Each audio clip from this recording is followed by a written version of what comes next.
uses to locate within urban areas. It is staff's opinion that this proposal does meet the zone placement policies. Next slide, please.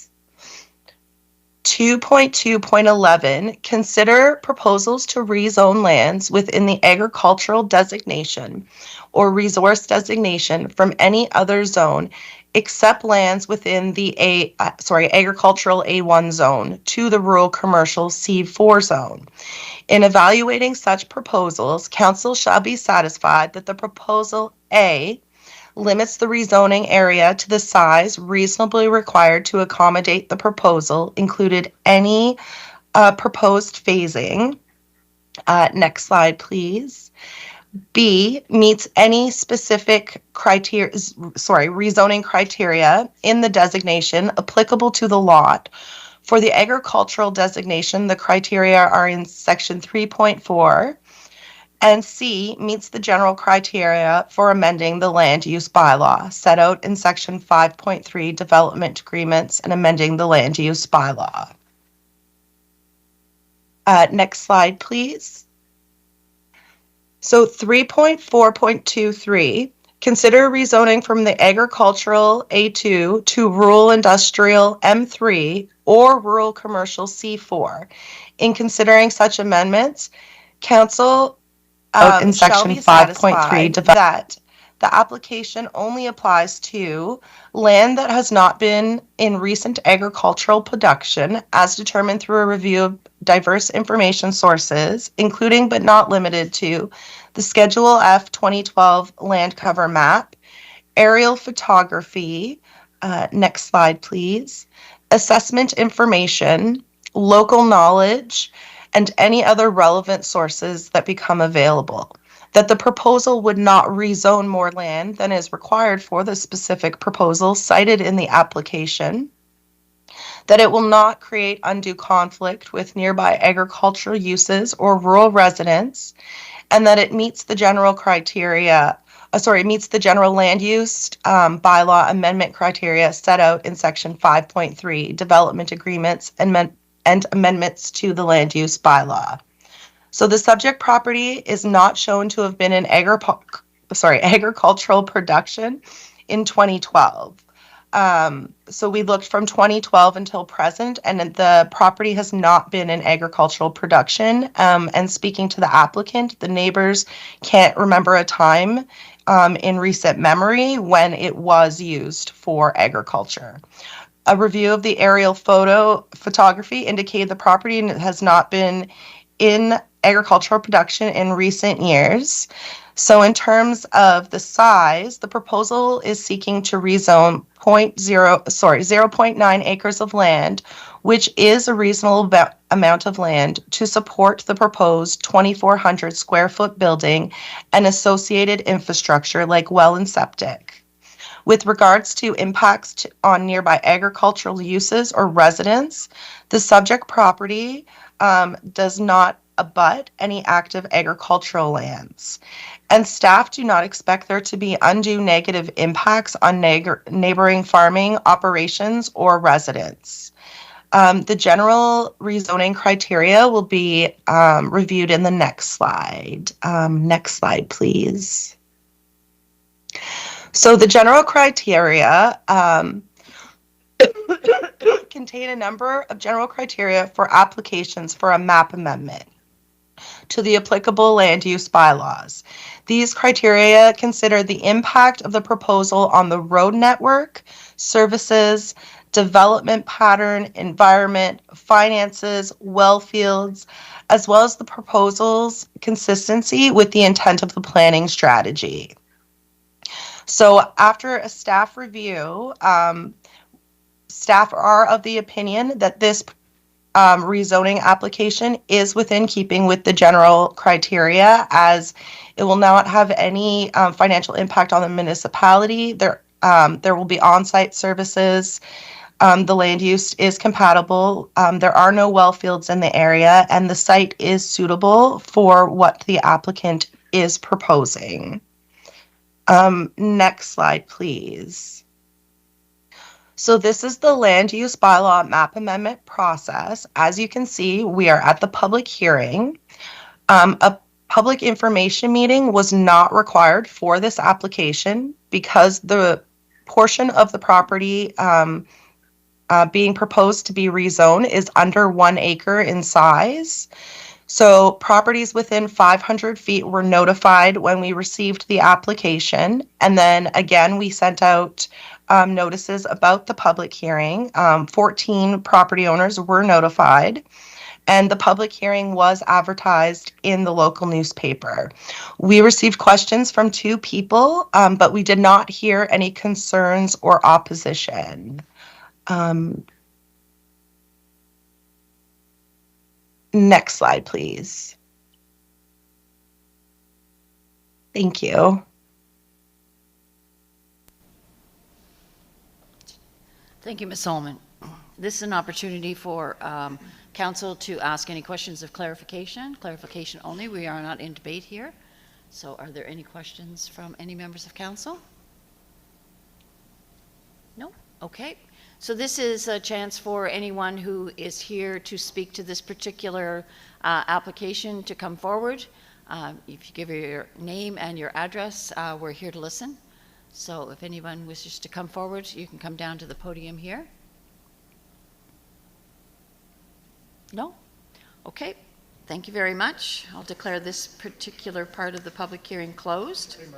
Oh, sorry. Sorry. You snuck up on me. All yours. My apologies. I want to make sure none of the members of the public, thank you, had anything to say. Good evening, council and members of public. Thank you for the opportunity to speak regarding my proposal. My name is Thomas Bland, and I've lived in the county for the last 25 years. I'm a red seal mechanic, and I've been in the industry for over 10 years. I purchased this land with the intention of starting a business that works on vehicles, converts vehicles to electric, repairs electric vehicles, repairs hybrid vehicles. And the location is really ideal, given it's so close to the 101 and the number 1 highways. And I have been searching for a property for over 5 years now, and I was excited to see this piece of vacant land come up for sale and turn it into a thriving business, hopefully an important part of the business community in the county. And I'd like to thank you for your time, and I hope you will consider the proposal. Thank you very much. I don't want to miss anybody. Okay. So now I will just declare this part of the public hearing closed, and we'll move on to the next item that we have, which is an application to enter into a development agreement to permit a dog daycare at 7311 Highway 1. And that file belongs to our staff member, Ms. Jacob.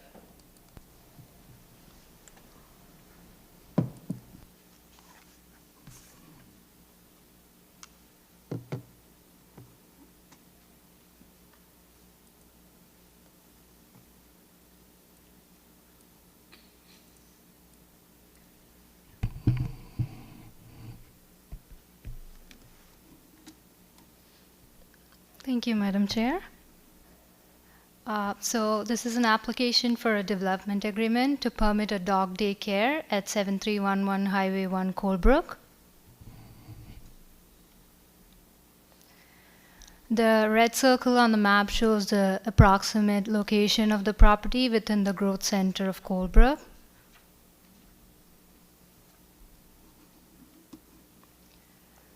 This is an aerial view of the property showing the boundary. The property has an area of around 0.48 acres and a lot frontage of 60 feet on Highway 1. The access is from Highway 1 from the south end of the property, and the property has a slight slope declining southwards towards Highway 1. The neighboring properties, so we have a lot of commercial properties except for this building over here and these buildings over here, which are residential. The rest of the buildings in the area that we can see here are all mostly commercial. And we also have the town of Kentville close to the property.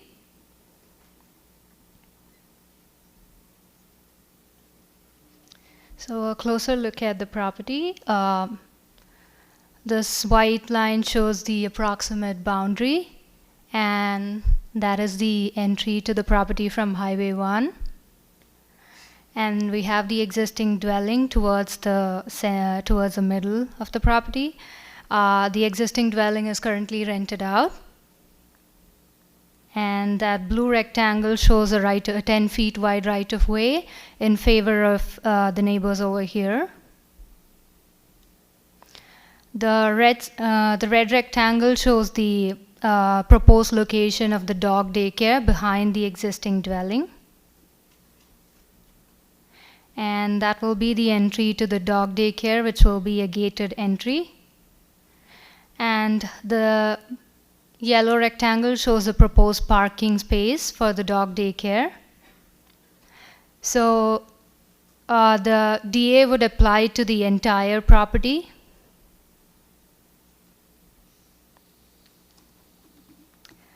On the left here, we have a rough sketch of the plan. So the dog daycare will have an indoor area and an outdoor play area.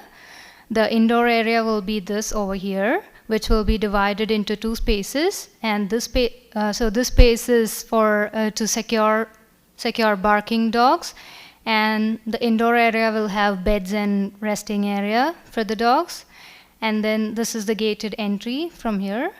And the whole thing over here is the outdoor area, which will have a playground, which is a playground with playground equipment, and it will also be a fenced area with a 6-foot high opaque privacy fence. So the proposed operation hours are from 7:30 a.m. till 6 p.m.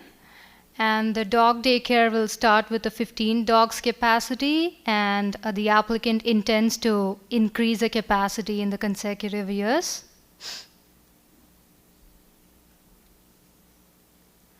The property is within the general commercial zone C1. The purpose of the zone is to accommodate a wide range of commercial uses and to also provide limited residential opportunities and low-impact industrial developments along main transportation corridor. The property will continue to be in the commercial designation in the future as well.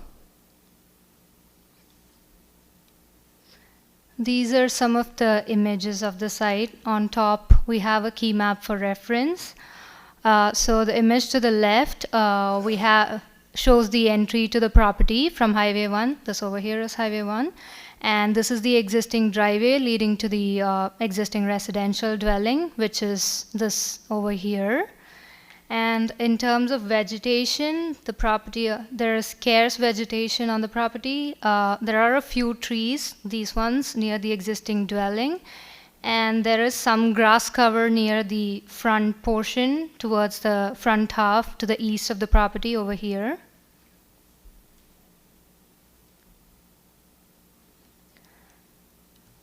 So these are some of the images of the adjacent property to the west over here. We believe these are residential dwellings. And these are the images of the rear end of the property. And this is where the proposed dog daycare will be located. As you can see, the rear end faces the parking lot of an existing automotive repair shop.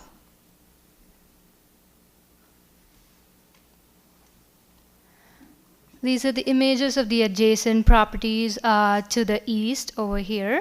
So over here we have a restaurant, and these two buildings over here, these are automotive repair shops. This is section 5.3.5 from the LUB, which states the uses that may be considered through a development agreement. So 5.3.5D states uses compatible with the purpose of the general commercial C1 zone that do not otherwise meet the requirements of the zone in accordance with policy 3.2.9 of the municipal planning strategy. So this directs us to policy 3.2.9, which enables council to consider proposals for commercial, industrial, mixed use and residential developments not permitted as of right in the zone through a DA The policy also states, in evaluating such development agreements, Council shall be satisfied that A, the condition that prevents the proposal from being permitted as of right in the designation is addressed by the development agreement, including but not limited to enhanced buffering and the positioning and design of buildings and structures. So regarding this criteria, the main condition that prevents the proposal from being permitted as of right is the noise-related impacts that the proposal might have on the neighborhood. But if we look at the proposal, if we look at the proposed development, it does not intend to provide overnight accommodation to dogs.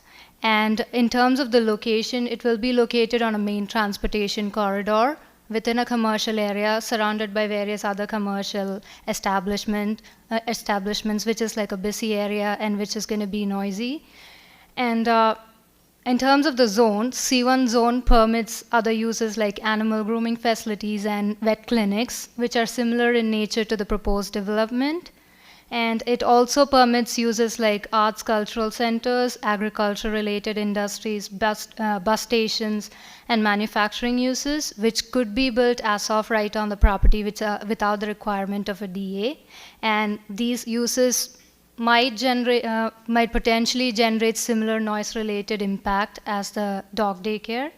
So when considering all these factors, staff believe that it would be appropriate to permit this development through a DA. And I have not listed the criteria B here, which is for residential use and mixed uses. Moving on to criteria C, the proposal meets the general development agreement criteria set out in section 5.3, development agreements and amending the land use bylaw. We'll be looking at it towards the end. And these are some of the supporting visions, objectives from the MPS. So if we look at the overall narrative of the MPS, it shows that the main intention of the council is to direct developments to growth centers and limit developments within rural areas. But this is not always possible, considering some proposals end up having negative impacts on a neighborhood. So although this is the main intention, it is not always possible, and this is a case with dog daycares. Most of the zones that permit dog daycares are within the rural areas because of the noise-related impacts. But it is also important to keep in mind that not all development proposals are the same, and some uses not permitted within the zone might be appropriate in some locations. So a DA provides an opportunity for the council to consider these proposals on a case-by-case basis. So if you look at this particular case, the proposed dog daycare, it intends to provide care on a daily basis, which means that the residents and people within the neighborhood would have to travel to the facility quite frequently. So the proposed location within a growth center close to Highway 1 makes it more accessible and reduces travel distances for most of the residents within the neighboring growth centers and also within the neighboring towns and villages. And as previously mentioned, staff do not expect any substantial impact because of the proposal. So although dog daycares are not desired within growth centers, in this particular case, staff believe it would be beneficial to enable this development on the proposed location within a growth center. And the development will also be able to make use of the existing infrastructure, the sewer and the water facilities, and will also be consistent with the objectives listed here on the slide.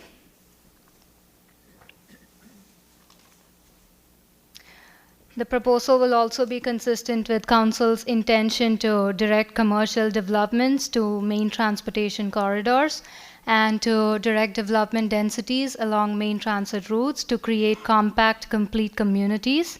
And this intention is outlined within these objectives from the MPS. And it will also be consistent with Council's intention to encourage entrepreneurship and innovation. These are the policies, objectives, and goals specifying this intention. Staff also believe that the proposed dog daycare will be consistent with the intent of the zone, which is lands located in the zone are intended to accommodate a wide range of commercial uses as well as limited residential opportunities and low-impact industrial developments along main transportation corridors. So the proposed dog daycare is a commercial establishment, but it is not permitted as of right in the neighborhood because of the noise-related impacts. But as I mentioned earlier, the zone permits other uses like manufacturing uses, agriculture-related industries, bus stations, and restaurants and other uses, which could potentially generate similar noise-related impacts. So, and few of these uses are currently present in the neighborhood. Also, if you look at the development, it will be located in a commercial area right next to a main transportation corridor, as I said earlier. So the potential noise generation would not have as great an impact as it would in a quite residential neighborhood.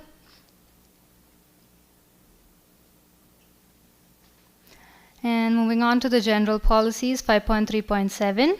This application was assessed against the list of various criteria listed in this policy. The proposal is in keeping with the intent of the MPS. It is not in conflict with the municipal bylaws or regulations. There is no financial impact on the municipality because of this proposal. And the proposal will be compatible with the surrounding commercial uses. There is adequate sewer and water services to service the proposal. We do not expect any traffic hazards or congestion because of the proposal. And there is adequate fire protection as well. In terms of negative impacts on well fields, the property is within the town of Kentville Wellfield Zone C, but the proposal is not within the identified list of restricted or prohibited uses within the overlay. So we do not have any concerns regarding the impacts on well fields.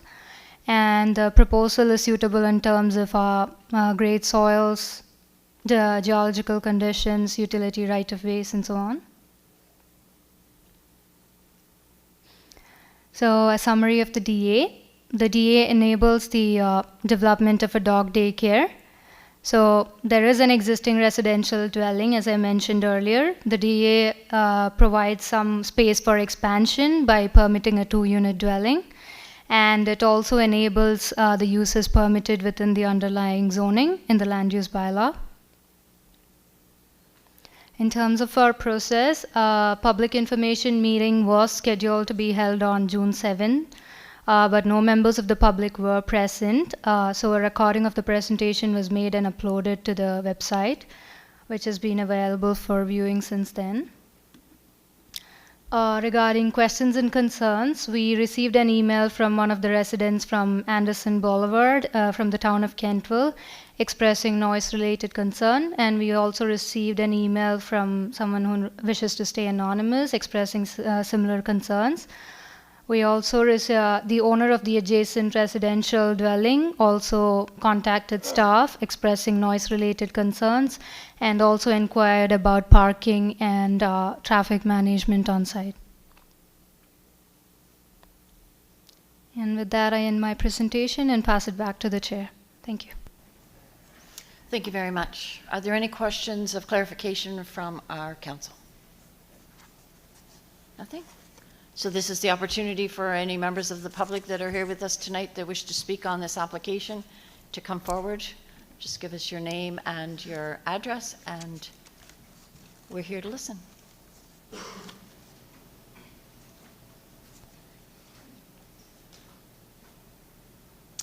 Good evening, my name is Mike Cross. I'm the owner of the property, and I will be the operator of the business as well.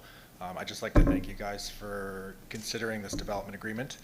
I know that most of the concerns that I'm getting are noise-related concerns, and I just wanted to give a little bit of information about myself. I'm fully certified as canine behavior specialist and obedience trainer, also canine first aid and CPR. So with the business, my plan is to, there's a screening process for each dog that will attend the daycare. So with the screening process, there'll be a behavior assessment, personality, temperament, energy levels, ability to play well with other dogs, and any aggressiveness with dogs. I will also reserve the right to ask any dog owner if they have any aggressive behavior, unacceptable behavior, that they will leave the daycare. They won't be allowed to attend the daycare. That would include any like barking, which will be part of that, any fighting, digging, roaming fences. So there'll be a strict, guidelines to be able to be at the daycare. If I have any issues with the dogs, we do have an indoor area that they can have a little downtime if it's just kind of a one-time offense. And if it's something that persists, they will no longer be permitted at the daycare. I think that's that's my main thing I wanted to cover off. For this business, I just spent 25 years with the same company, and recently my job was phased out. And I took that as a sign to kind of follow my dream of owning my own business. And this is something I've wanted to do for a long time. I'm very passionate about dogs. I took these courses to be certified as an obedience trainer and a behavior specialist. And I'm looking there's so many dogs in Kings County, and so many of these dogs are left home all day, and dogs are not meant to be alone all day. They're meant to most of the dogs that people own are sporting dogs or working dogs. They're meant to be with other dogs, humans, working and releasing that energy. And I want to provide like a safe place, a second home for these animals to release that energy while people are at work doing their jobs, because we all know that most folks, husbands and wives, whoever it is, they're at work all day, 8 hours a day.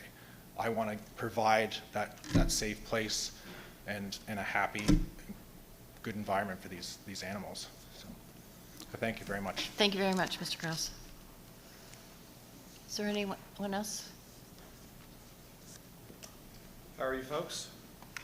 I'm Andrew Palmer. I'm the adjacent property owner. First off, I want to say that I'm not against him opening a business. I think he should have the right to do what he wants on his property. My issue is the noise, what there potentially could be. Again, it's a lot of dogs, it's a lot of traffic. Again, I'm next door. I've got 4 units over there with people living in them. Behind them, as you said, Anderson Boulevard, there's a whole bunch of residents there as well with noise as well. I'm concerned if a dog gets away, is it going to run over to my property? Is it going to run over to Kai Wing, the business there? Again, I know he has a fence in the back, but the rest of the property does not look like it's going to be fenced. I know, like I say, I feel bad for the girl that lives next door. Again, she's going to be crowded out. She's been there a couple of years renting the place. I think it's going to be very detrimental to her that's living there with the noise and the traffic. As I say, you say there's not a lot of traffic there. The traffic in front of that place in the morning is horrendous, and it's also horrendous at 5 o'clock to get in and out and so on. I'm normally home at 5 o'clock, and I have to wait numerous cars to try to get in and out of my property. It's just very, very bad, the traffic that's there. Other than that, my biggest thing is, like I say, is the noise. I believe there is a noise bylaw that states that dogs are not allowed to bark. I've owned numerous dogs in the past. I just lost my last one recently. Again, I know if you get 2 dogs together, they can play, they can bark. It can be potentially noisy. I do have some children next door. Again, they're not 100% happy with dogs. Again, what happens when one comes over and bothers them? I'm not saying they're going to attack him, but again, it's just the fact that we've got children around. I still think, say, if you've got employees there, people coming in and out, dropping their dogs, it's a very small space to get in and out of with that many cars and vehicles. Again, the girl that lives next door, again, for her to try to get in and out in the morning when she goes to work at 8 o'clock or 7:30, it's going to be a nightmare for her to try to get out when all these people are coming and going. That's it. Thank you. Thank you very much. Is there anyone else? No, don't want to miss anybody. Okay. Then I'll call this part of the public hearing to a close, and that is all that we have on our agenda for this evening. So I will call this meeting adjourned. Thank you very much. We'll be moving on into the council meeting shortly.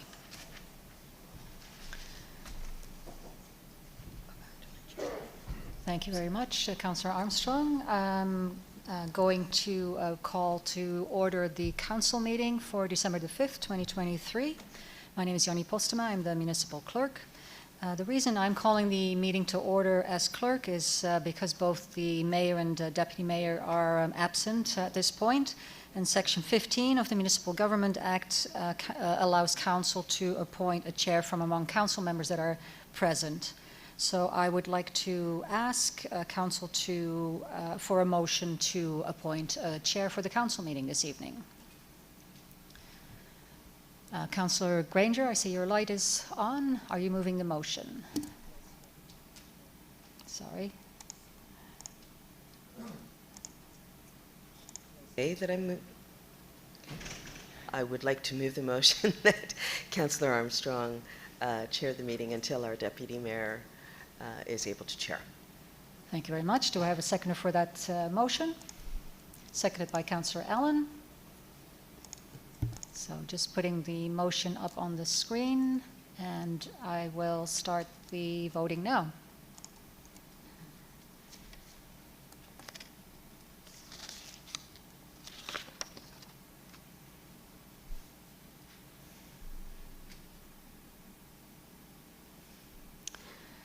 Thank you very much. So I see that Councillor Armstrong didn't vote, which is understandable, given that this motion is about her.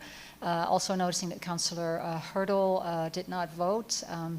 Councillor Hurdle, did you intend to vote?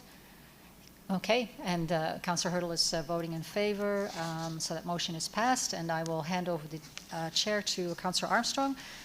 Before she takes over, I'd like to mention that we do now have live video stream again. Thank you. Thank you, Madam Clerk. The clerk has called the council meeting to order, so I'll ask you to, for roll call, please.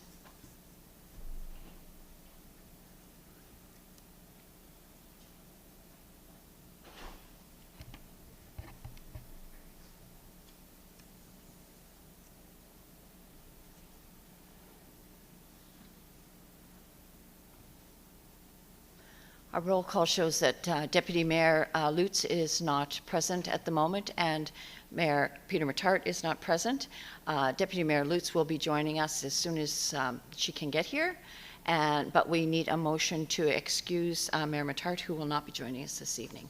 So the motion is that Mayor Matart's absence from the December 5th, 2023 council meeting be excused.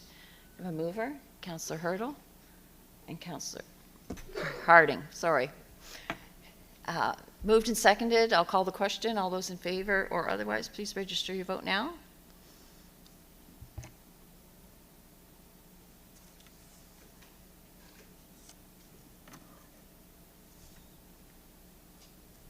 We have a small delay in between our voting and... So we have an agenda before us. We have two items to add. We're proposing to add at 8A, call for peace, and at 14A, 24-25 budget timeline. If that meets everyone's approval, I'll entertain a motion to approve the agenda. Councillor Allen, Councillor Meisner, thank you. All those in favor or otherwise?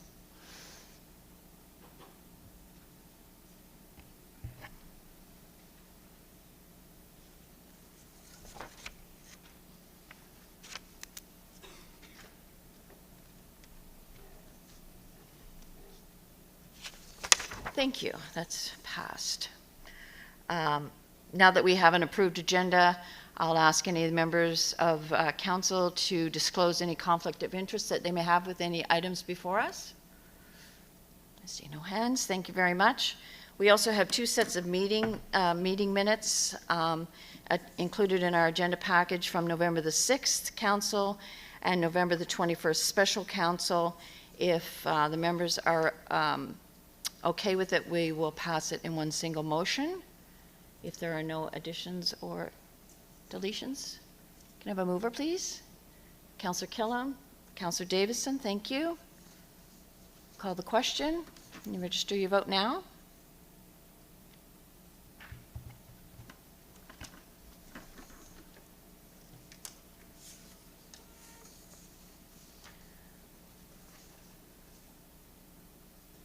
Thank you. And is there any business arising from either sets of those minutes, either November the 6th or November the 21st, that anyone would like to bring forward? No. Great. We're scooting right along here. Item 6 on our agenda is Planning Advisory Committee recommendations, and I will ask the Vice Chair of PAC to bring forward those motions.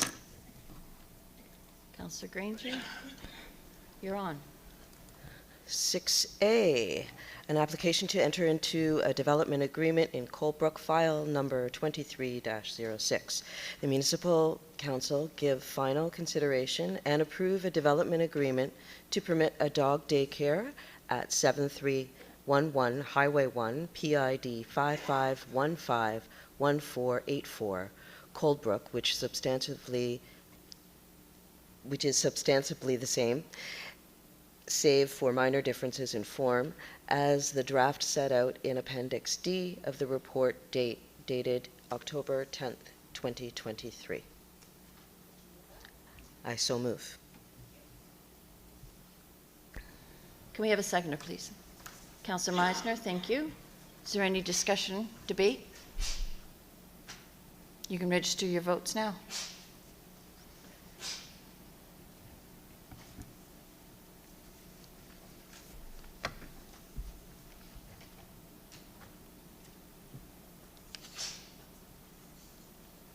And that passes. Thank you. Next item. Thank you.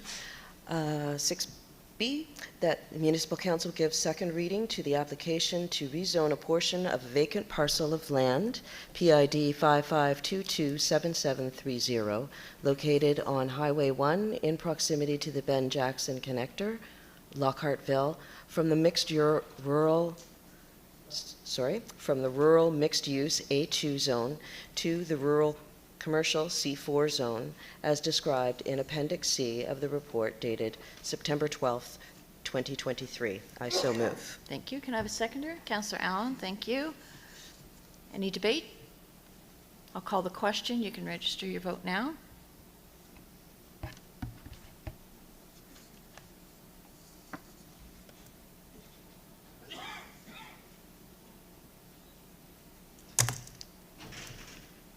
That's approved. Thank you. Next, Councillor Granger. Thank you. Moving on. 6C, that Municipal Council appoint Sean Morrison as a citizen member to the Centreville Area Advisory Committee for a 2-year term. I so move. Seconder? Councillor Davison, thank you. Any debate? I'll call the question. You can register your vote now.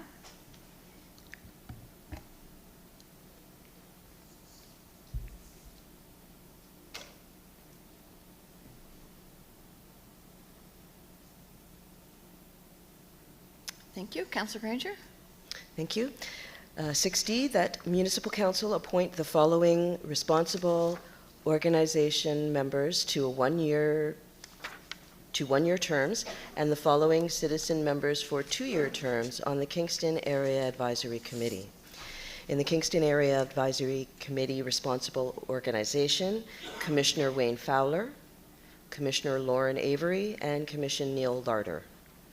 The citizen members, Paul Parsons and Sarah Naismith. I so move. Seconder?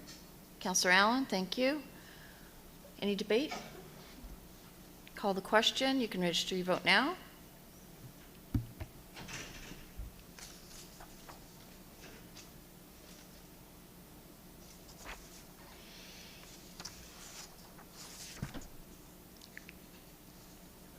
Approved. Thank you. Councillor Granger? Thank you.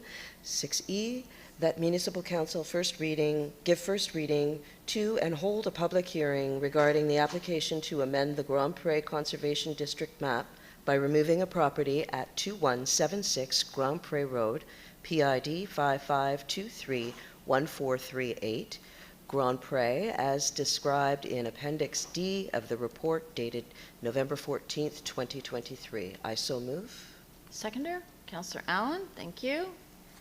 Call the question, and no debate?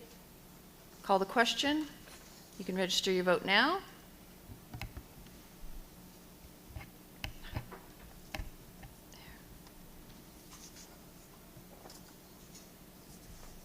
Do you want us to finish these up? Okay.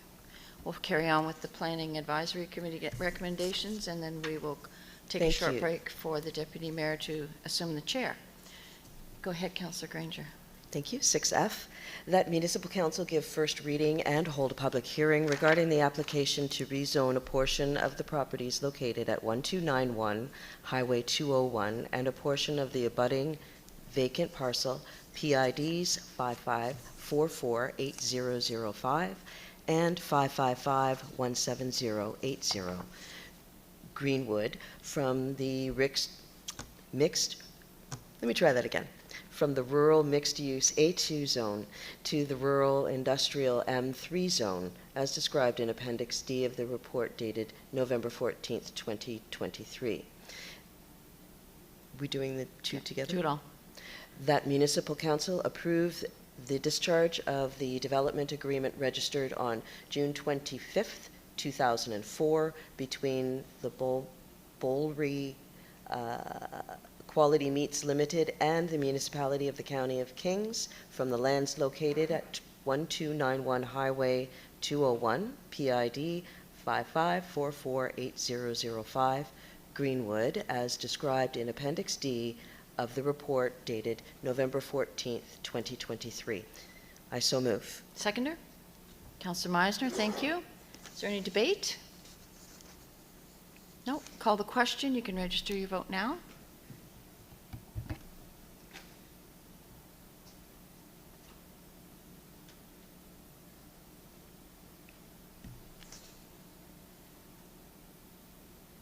Councillor Granger, that's approved. Thank you. 6G, that Municipal Council approve and discharge the development agreement made on July 21st, 1988 between the trustees of the Waterville Congregation of Jehovah's Witnesses and the Municipality of the County of Kings from the lands located at 5431 Highway 1, PID 55159180, Waterville.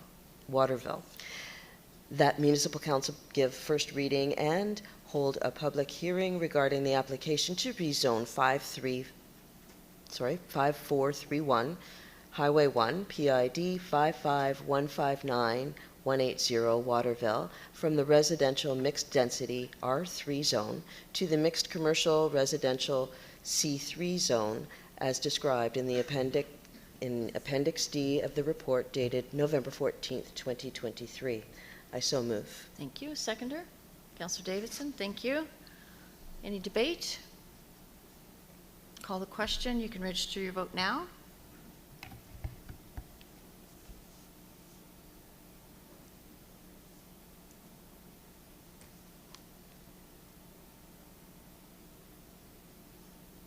Thank you. And H, Councillor Granger. Madam, Oh, sorry, Councillor Davidson, you did not vote. You did, but you didn't. Okay. Are you affirmative? Yes. Okay. thank you, Madam Chair. 6H, that Municipal Council give initial consideration to and hold a public hearing regarding entering into a development agreement to permit a comprehensive neighborhood development on a vacant parcel of land located on the south side of Collins Road, PID 55037139, Port Williams, as described in Appendix C of the report dated October 12th, 2023. I so move. Seconder? Councillor Killam, thank you. Is there any discussion, debate? Call the question. You can register your vote now.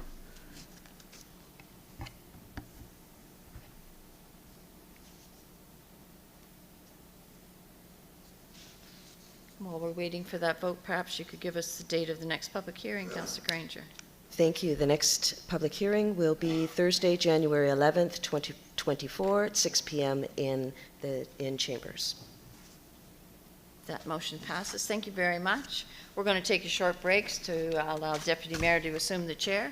I thank you all very much.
7 under Planning and Development Services. We have a planner, Katie Alleman, who is presenting virtually. We'd like to thank her for not bringing her germs into council this evening. Can thank Councillor Armstrong for that joke. So we're on to item 7A, Discharge Existing Development Agreement, 848 Long Beach Road, Baxters Harbour, file number 23-17. Katie, are you with us and ready to go? I am Deputy Mayor Lutz. Thank you very much. Thank you. You have the floor. Thank you. So as Deputy Mayor stated, this is to discharge a development agreement at 848 Long Beach Road in Baxters Harbour, file 23-17, and this is for the Four Tides Nordic Spa and Wellness. Next slide, please. So the original development agreement was signed in 2022, and this application is to discharge a portion of the existing development agreement, and it would enable the property owners of the Four Tides Nordic Spa and Wellness to subdivide off 5 2.5 acre lots. Next slide, please. So this is the approximate location on Long Beach Road in Baxters Harbour. Next slide, please. Under the Municipal Government Act, it states that a development agreement is in effect until discharged by council in accordance with the terms of the agreement or in concurrence with the property owner, which is section 229. In this case, the property owners are requesting the discharge. Section 3.5 of the existing development agreement states, notwithstanding and foregoing, discharge of this agreement is not a substantive matter, and this agreement may be discharged by council without a public hearing. Additionally, section 5.3.6C of the municipal planning strategy recognizes that council will include discharge policies within the development agreement as described above. Should council discharge this agreement, the permissions and requirements of the rural mixed-use R2 zone would apply to the lands being discharged from this development agreement. Next slide, please. So this is the development agreement discharge. Sorry, this is the process. So we received a completed application. We had a staff review, and that it will go to council's consideration. Properties within 500 feet are not notified, no public hearing is held, and there is no appeal period. Next slide, please, and this would be the potential motion. Thank you, Katie. Any questions of council at this point on the presentation or the discharge of the development agreement? Seeing none, I'll read the motion. Be it resolved that Municipal Council approves the discharge of the development agreement registered July 25th, 2022 between 418846 Four Tides Spa and Wellness Limited and the Municipality of the County of Kings from vacant parcels located on Long Beach Road, PID 55551865, 55551873, 55552020, 55552038, and 55552236.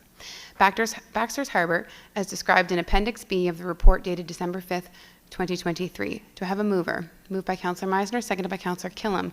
Any debate at this point on the motion on the floor? Seeing no debate on the motion, I'll call the question. All in favor or otherwise, please signify in the usual fashion.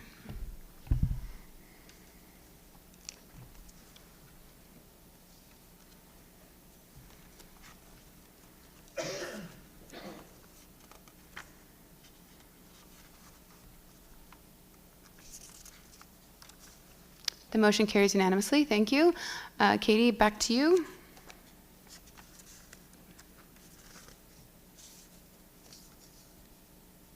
For item B. Thank you, Deputy Mayor. So this is another development agreement discharge request.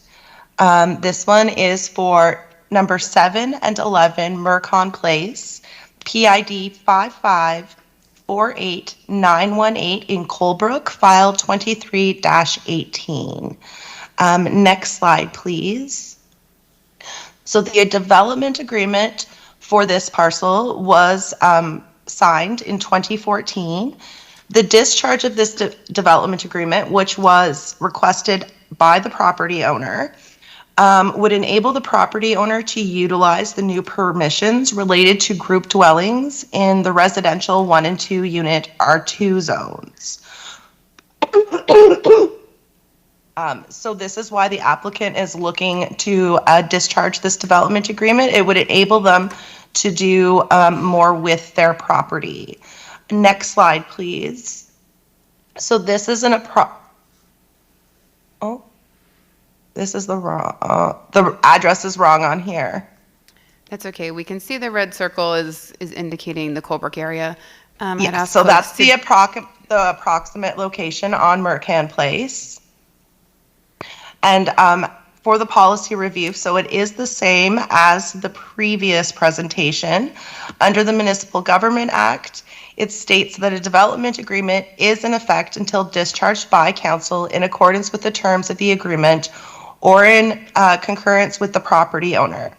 As I stated, the property owner is requesting this discharge, and Section 3.5 of the existing development agreement states, notwithstanding the foregoing discharge of this agreement is not a substantive matter, and this agreement may be discharged by council without a public hearing.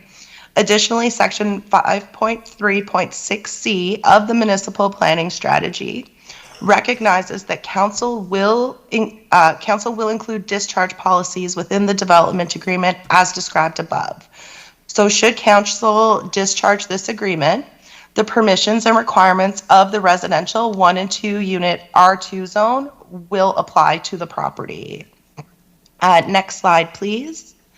And this is just showing the policy again. So again, properties within 500 feet were not notified. There is no public hearing, and there is no appeal period for a development agreement discharge. Next slide, please. And this is the potential motion.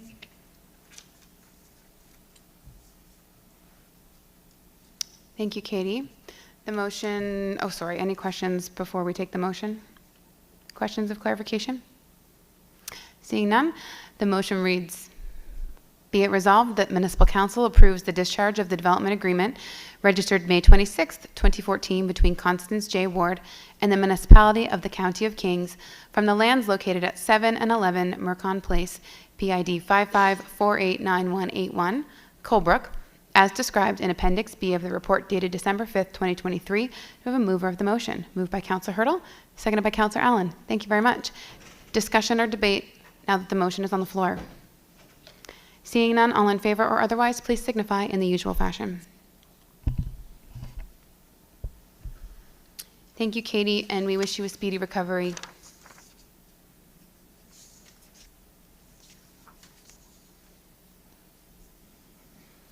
The motion carries unanimously. Thank you. Moving on to item 8, administration, we have 8A, revised submission from Blomidon Naturalist Society regarding wilderness area and wind farms. I'd invite Mr. Dan Hagan to the podium. Dan is our strategic projects specialist and is here to give us a presentation on this item.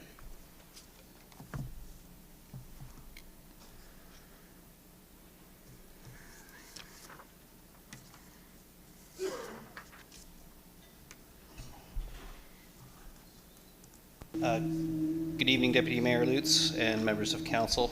Thank you for having me here this evening to present staff's review of the revised proposal from Blomidon Naturalist Society for support of a new wilderness area in southwestern Kings County. For those that you do not know me, my name is Dan Hagan. I'm the strategic project specialist for the municipality. You're gonna have to get real close to that microphone, Dan, I think, Oh. because there's a big, yeah. Sorry, my It's bad. okay. With respect to full disclosure, I must advise that I'm a paid member of the Blomidon Naturalist Society. However, I'm not part of the governance board or similar and have no active role with the organization. And at the end of this presentation, I'd be happy to answer any questions you may have.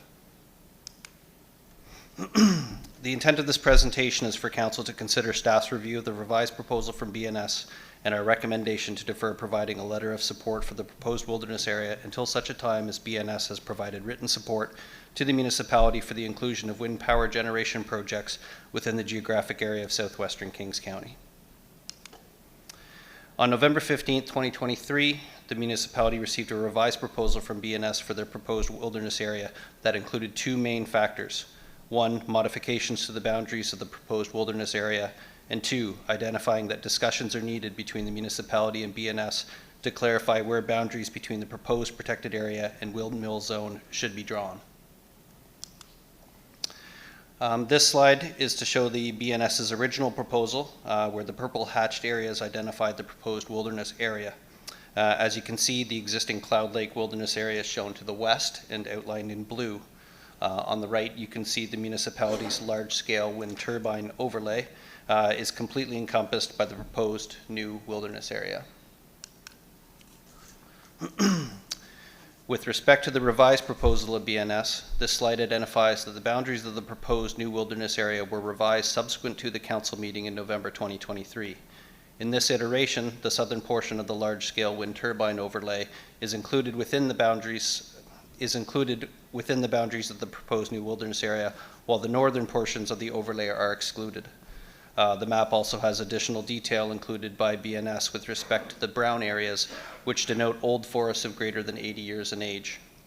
I note that it is my understanding that yesterday, on December 4th, 2023, further communication was received by the municipality from BNS, suggesting that they have further revised the boundaries of the proposed wilderness area, showing no overlap of the large-scale wind turbine area overlay.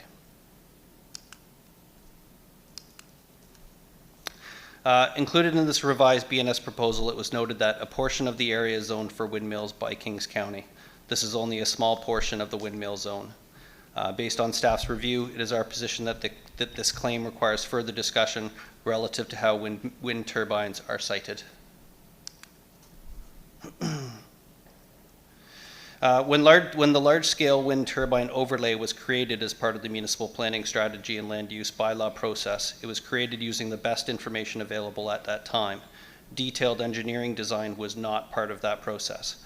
Subsequent to the approval of the MPS and LUB in 2020, staff's review of the area has noted that we may wish to adjust the large-scale wind turbine overlay to consider physical siting requirements of wind turbines, including topography or elevation contours,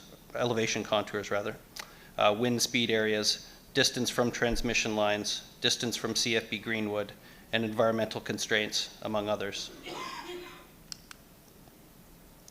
After detailed review by staff at the municipality, has noted that staff agree that further discussions between the municipality and BNS are required, specifically with respect to BNS's position on wind power generation as a permitted use within wilderness areas. We have identified that the recommended next step in this process is for the CAO to arrange a meeting with representatives of BNS and discuss this matter further. Based on staff's review of the BNS proposal, there are no direct financial implications with respect to this request for decision. However, the municipality is on public record that these crown lands in southwestern Kings County could contribute significantly to greenhouse gas emission reductions in the province and contribute to our green electrical grid, while at the same time offering the municipality an alternative new revenue stream to support its residents and ratepayers. With respect to strategic plan alignment, both BNS's revised proposal and the municipality's goal of renewable energy production in the county are interpreted aligned with the environmental stewardship key strategic priority, specifically for wind power projects and environmental advocacy. At this time, and with respect to recommendation to council regarding potential support for BNS for their revised proposal, staff recommends deferring a letter of support until such a time as the CAO has arranged a meeting with BNS regarding the proposed geographic area of the wilderness area, and clarification from BNS has been provided to the municipality in writing regarding their position on wind power generation as a permitted use within wilderness areas. The full written recommendation to council is as presented on this slide, and I will refer back to it at the end of this presentation. With respect to alternatives to this RFD, other alternatives to staff's recommendation include, but are not necessarily limited to, provide endorsement of BNS's proposal as provided by this society, or decline providing a letter of endorsement. With respect to implementation, staff believes that 4 steps would be required for this proposal to proceed. The CAO and staff arranged a meeting with BNS representatives to review their revised submission, discuss the municipality's bylaw, and November 6, 2023 motion of council. Number 2, that municipal staff confirm details of BNS proposal. Item 3, receive a further revised proposal from BNS identifying their support of wind turbine siting. And 4, municipality provides a letter of support. In relation to engagement, the concept of zoning an area to permit large-scale wind turbines involved considerable consultation as part of the adoption of the 2020 bylaws, and particularly from the years 2012 to 2020. Further to the above, staff's recommendation for a proposed motion to council is as follows. That municipal council will instruct the CAO to meet with Blomidon Naturalist Society regarding their proposed geographic area for wilderness area designation and seek clarification on BNS's position on wind power generation as a permitted use within wilderness areas. At this time, I would like to thank Deputy Mayor Lutz and council for your time today, and I'd be happy to take any questions you may have. Thank you very much, Dan. Any questions from council at this point? Councillor Granger. Thank you, Deputy Mayor. Thanks, Dan, for that. Just wondering where we're at with the wind turbine status. I know it was worked on for 8 years, but where is it at right now? Councillor Granger through Deputy Mayor Lutz. That's a very good question, and I may want to defer a bit to the CAO on that, because I think it is a bigger project than maybe I am privy to for the details. Mr. Conrad, do you feel like weighing in on this particular topic? Thank you, Deputy. Where we're at is, I guess 2 things would come to mind. One is projects of this scale need what they refer to as bankable data, and that's achieved by met mass that would be established. So council has budgeted funds over the last few years to do that testing to make sure that what may or may not be there on the wind atlas map is in reality on the ground or in the air in that area. That's the first thing. The second thing is the municipality has made public comment in the past about potential radar issues with DND. So those are being worked on with DND to see if there's a resolution to those radar issues. Great, thank you. Thank you. Any follow-up, Councillor Granger? No, thank you. Okay, thank you. Councillor Killen. Thank you, Deputy Mayor. Just a question. I know back in 2012, a moratorium was placed on wind turbines in Kings County. I'm wondering if that moratorium has been officially lifted? Yes, when we passed the municipal planning strategy in 2019, the new wind turbine overlay came into effect, which essentially removed the moratorium on wind turbines. Yes, there was a process undertaken at that time. Thank you. You're very welcome. Councillor Harding. Yes. And sorry, I would ask questions of clarification at this point, and then we'll save debate for when the motion's moved and seconded. I meant to clarify that. So questions at this point. Okay. Yeah, so the windmills and BNS, 2 different objectives here, right? We're just talking about 2 things, this organization and the windmills area, right? That where we want to put these windmills. Councillor Harding through Deputy Mayor Lutz. Sorry, Deputy Mayor. Yes, we're talking kind of, I think, about the interconnectivity of the 2 goals. And I think that that's why at this point we're talking about arranging a meeting to kind of talk about how we could, how both sides could be accommodated for kind of that mutual interest of protecting the environment and further greening our electrical grid. My other question is, we're talking to BNS. How come we're not talking directly with the province of Nova Scotia on this? If we're going to talk at all. Right. Councillor Harding through Deputy Mayor Lutz. I think right now the reason we're talking about the BNS proposal is because it was submitted to us, and then the implication was we needed to respond to that. But the ongoing efforts, I think, of the municipality towards potential wind power generation have been ongoing for over a decade. So we're kind of talking about one project that is has a great many years behind it, and then something that's come to our attention in the last couple of months, and both of which have interest in similar lands, but that the outcomes would not necessarily be mutually exclusive. Okay. Thank you very much. Thanks, Thank you, Deputy Councillor. Mayor. You're very welcome. Any further questions? Okay. At this point in time, we have a recommended motion, which Mr. Hagan was kind enough to read for us. A reminder, this is a provincial issue, and we may have a role in it in terms of engagement with our community. So is there anyone willing to make the motion this evening? Moved by Councillor Armstrong and seconded by Councillor Meisner. At this point in time, the floor is open for debate on the motion in front of us, which reads that Municipal Council instruct the CAO to meet with the Blomidon Naturalist Society, BNS, regarding their proposed geographic area for wilderness area designation and to seek clarification on BNS's position on wind power generation as a permitted use within wilderness areas. Councillor Killam. Thank you, Deputy Mayor. Just a question. There's definitely interest in this particular item, and I'm wondering, is there a public hearing or a way that folks can have an input into the decision? I think all the usual channels are open. This is not a municipal. We're being asked to write a letter, so the engagement channels that currently exist, calls, emails, the pending outcome of this decision would come to a council meeting regarding sending a letter and which area. And of course, the public are open to come to our meetings. I expect that the process by which the province designates protected areas likely has its own engagement and community component. I don't know that for a fact, but that is something we should seek clarification on prior to writing any sort of letter, to ensure that a process like this would take into account the community's input, as I believe they have likely thoughts on the matter. So that's sort of where I'm at, so thank you. Yeah, no problem. Councillor Armstrong.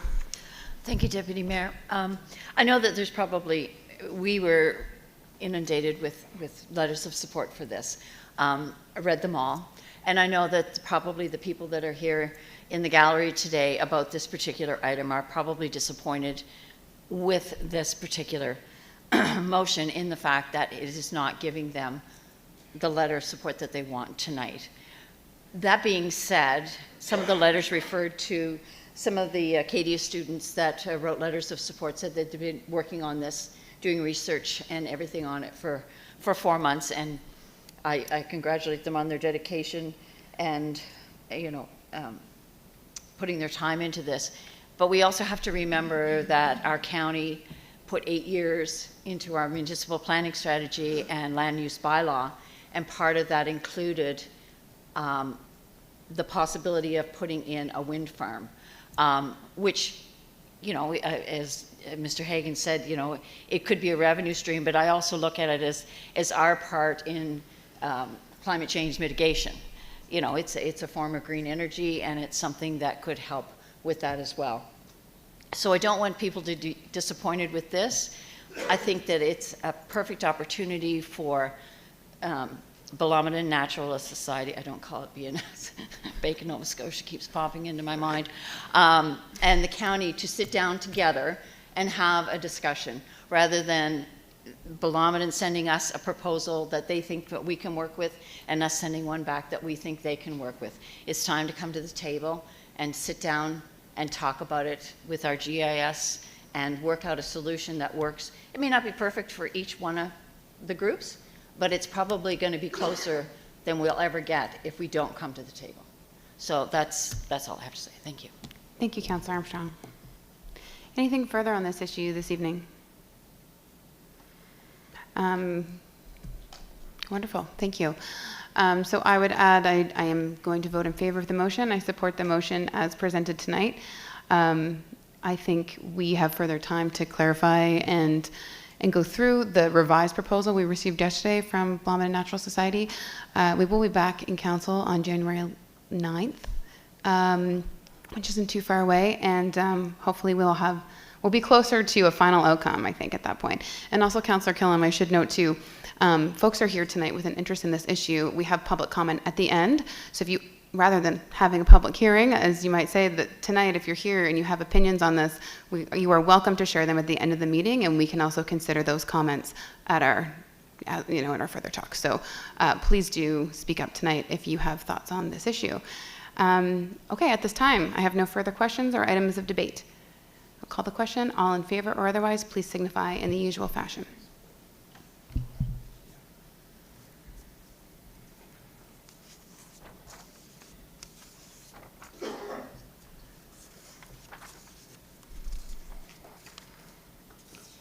The motion carries unanimously with 1 against. Thank you. Moving to item 8B, Fire Department Operational Funding for fiscal year 2024-2025. We have Mr. Rob Frost, the Deputy CAO, presenting this evening. Welcome, Mr. Frost. Thank you, Deputy Mayor. Good evening, Council.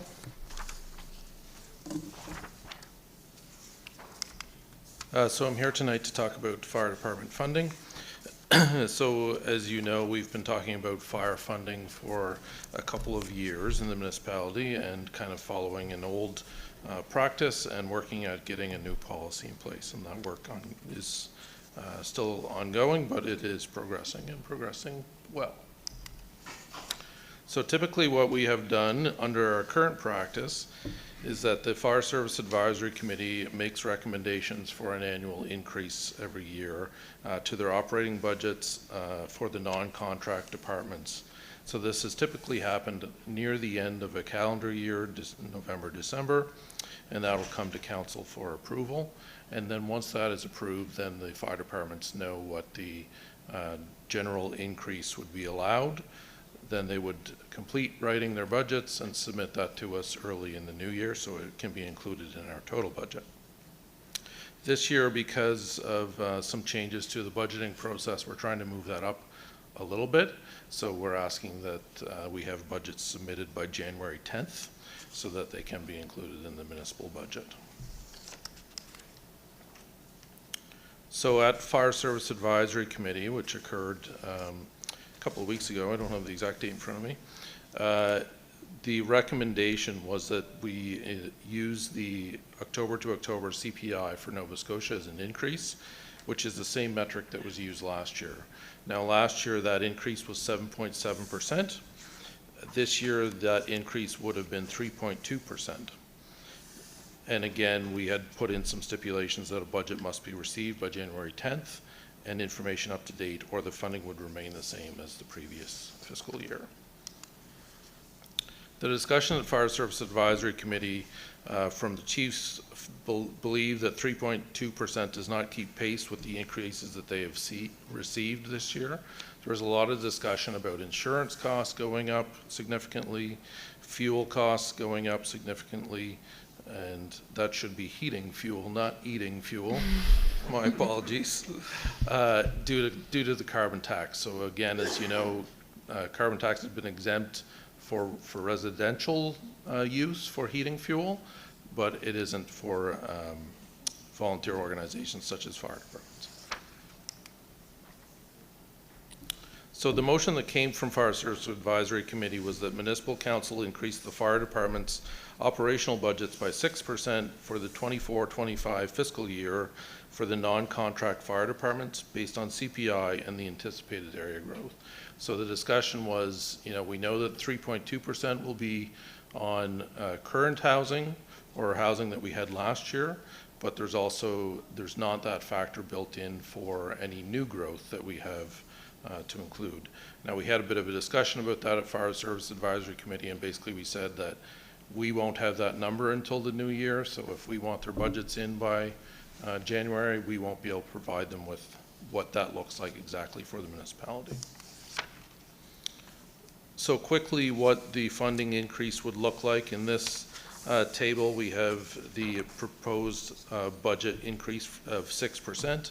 And again, this is for the 9 departments that do not have a contract with us, and there's 4 that do have a contract, which are all increased based on whatever their contract says, and they're all slightly different. So you can see that the total impact of a 6% increase is just over $110,000 a year for operating budgets for fire departments. Certainly alternatives for council tonight would be to approve the 3.2% increase as brought to the Fire Service Advisory Committee, or council may approve a different percentage increase based on another metric. And with that, Deputy Mayor, I would provide the recommendation that came from Fire Service Advisory Committee that the Municipal Council increase the fire department's operational budgets by 6% for the 24-25 fiscal year for the non-contract fire departments based on CPI and anticipated growth, and certainly open for questions. Thank you, Mr. Frost, for your presentation.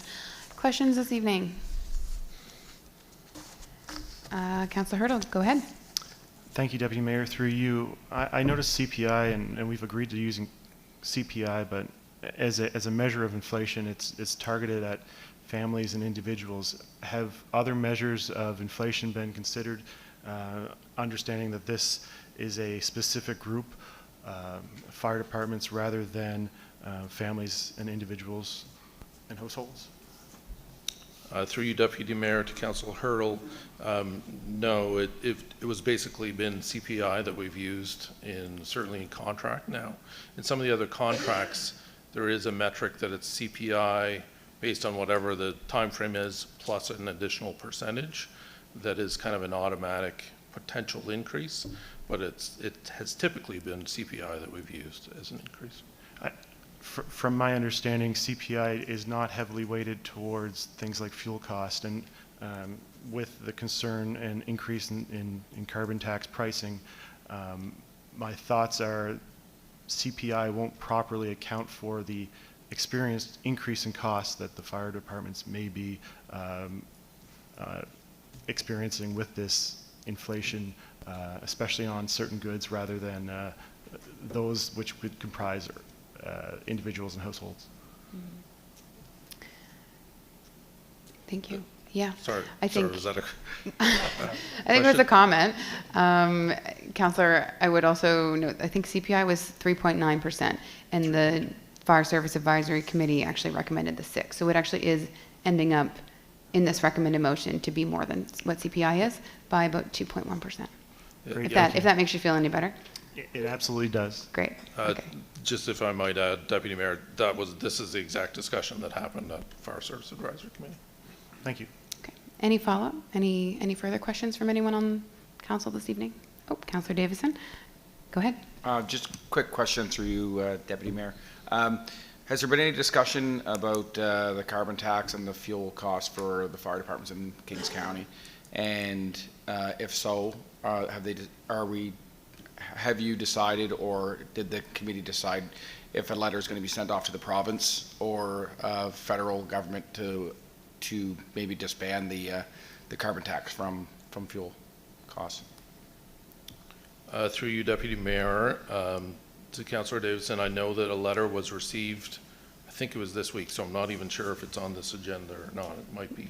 It's not on this agenda. So there's a letter coming to this council from the Kings County Firefighters Association. Mm-hmm. So that will be received probably at our next meeting.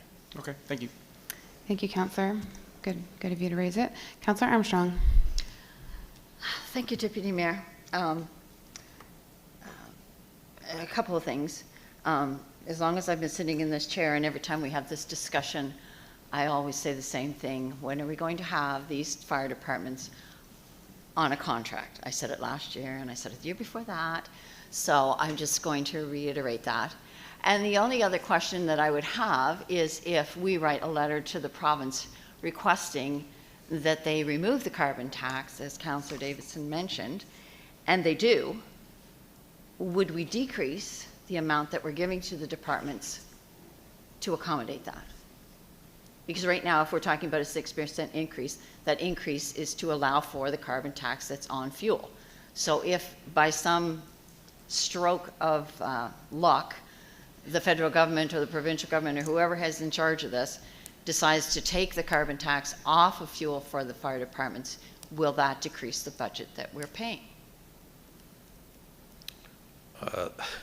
Through you, Deputy Mayor, to Councillor Armstrong, I guess that would be a decision of council. I mean, if you wanted to make a motion that was approve a rate, you know, but if something changed, which is a bit tricky. I mean, typically, again, we set a number, we set an increase for their budget, and that's their budget. It becomes difficult without the policy and without the contract to say after the fact that, no, that's not what you're getting. Okay, thank you. Thank you, Councillor. Do you wish to make an amendment, or we don't have a motion on the floor, but I'll let you think about it for when we do. Okay, I have no further questions.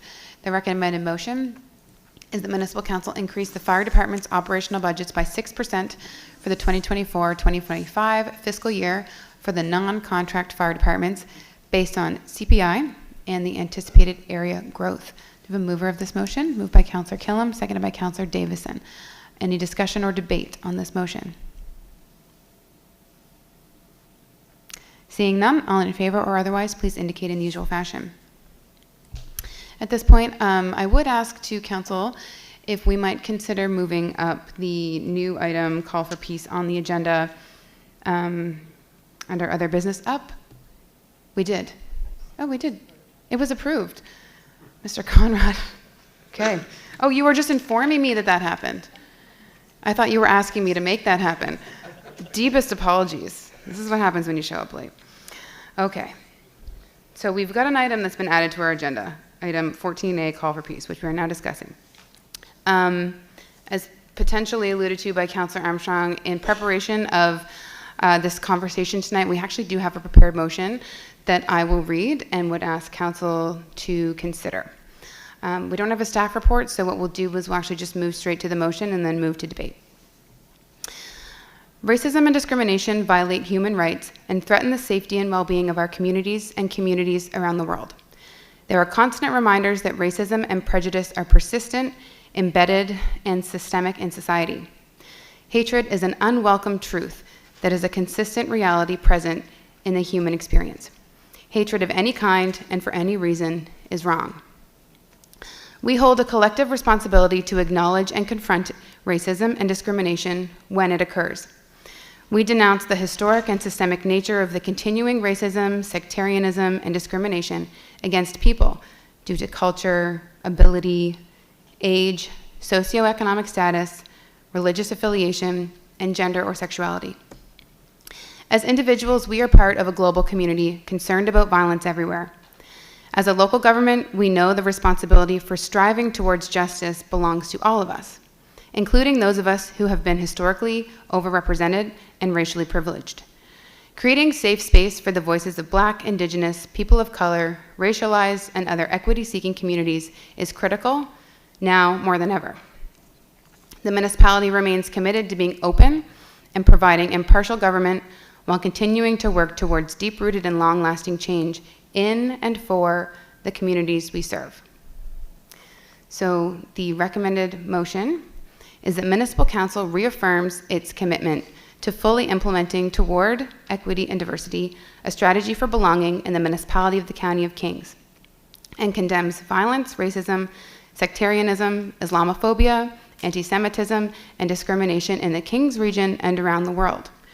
To that end, Municipal Council is hereby asking the Deputy Mayor to correspond with the Government of Canada, urging them to call for peace in and among others the Israel-Gaza and Russia-Ukraine conflicts. Oh, I have a moved by Councillor Armstrong, seconded by Councillor Meisner. So we'll look to have some discussion on this item. Councillor Killam. Thank you, Deputy Mayor. I was wanting to maybe see about an amendment that would include a ceasefire after the sentence that says correspond with the Government of Canada, urging them to call for peace and an immediate ceasefire. I'd like to see that put in there. You're welcome to try to amend the motion. I'm trying to. Yeah, so you moved it to amend. I would move that amendment. Do I have a seconder for that? Okay, seconded by Councillor Allen. So at this point in time, the motion is to amend, add the words "an immediate ceasefire" before the words "peace." After, or After the words "peace." before or after, whichever. Okay. The motion's been made, so at this point the motion is to amend.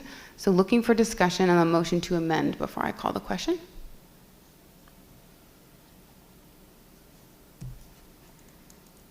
Councillor Hurdle. I really like the motion as it is because as a municipal council, we're not at all experts in foreign policy. We don't even have a foreign policy, but we do have a strategy for belonging. We're not experts in international diplomacy, and calling for a ceasefire is taking a side and a position politically that is beyond our level of government. So the motion as presented, absent the amendment, is superior because a call for peace, I think all sides of an argument can support. Calling for a ceasefire is very specific, and it's a nuanced position that we don't have the expertise or knowledge to advocate for. So I absolutely cannot support that request. Thank you, Councillor. Other thoughts? You all will be voting on this, so it'll be good to have some discussion. Councillor Davison. Through you, Deputy Mayor, I received numerous phone calls and emails the last couple of days on this particular motion that we were going to put on the floor today. I certainly agree with all of this wholeheartedly. Seeing what has been going on worldwide is just heartbreaking.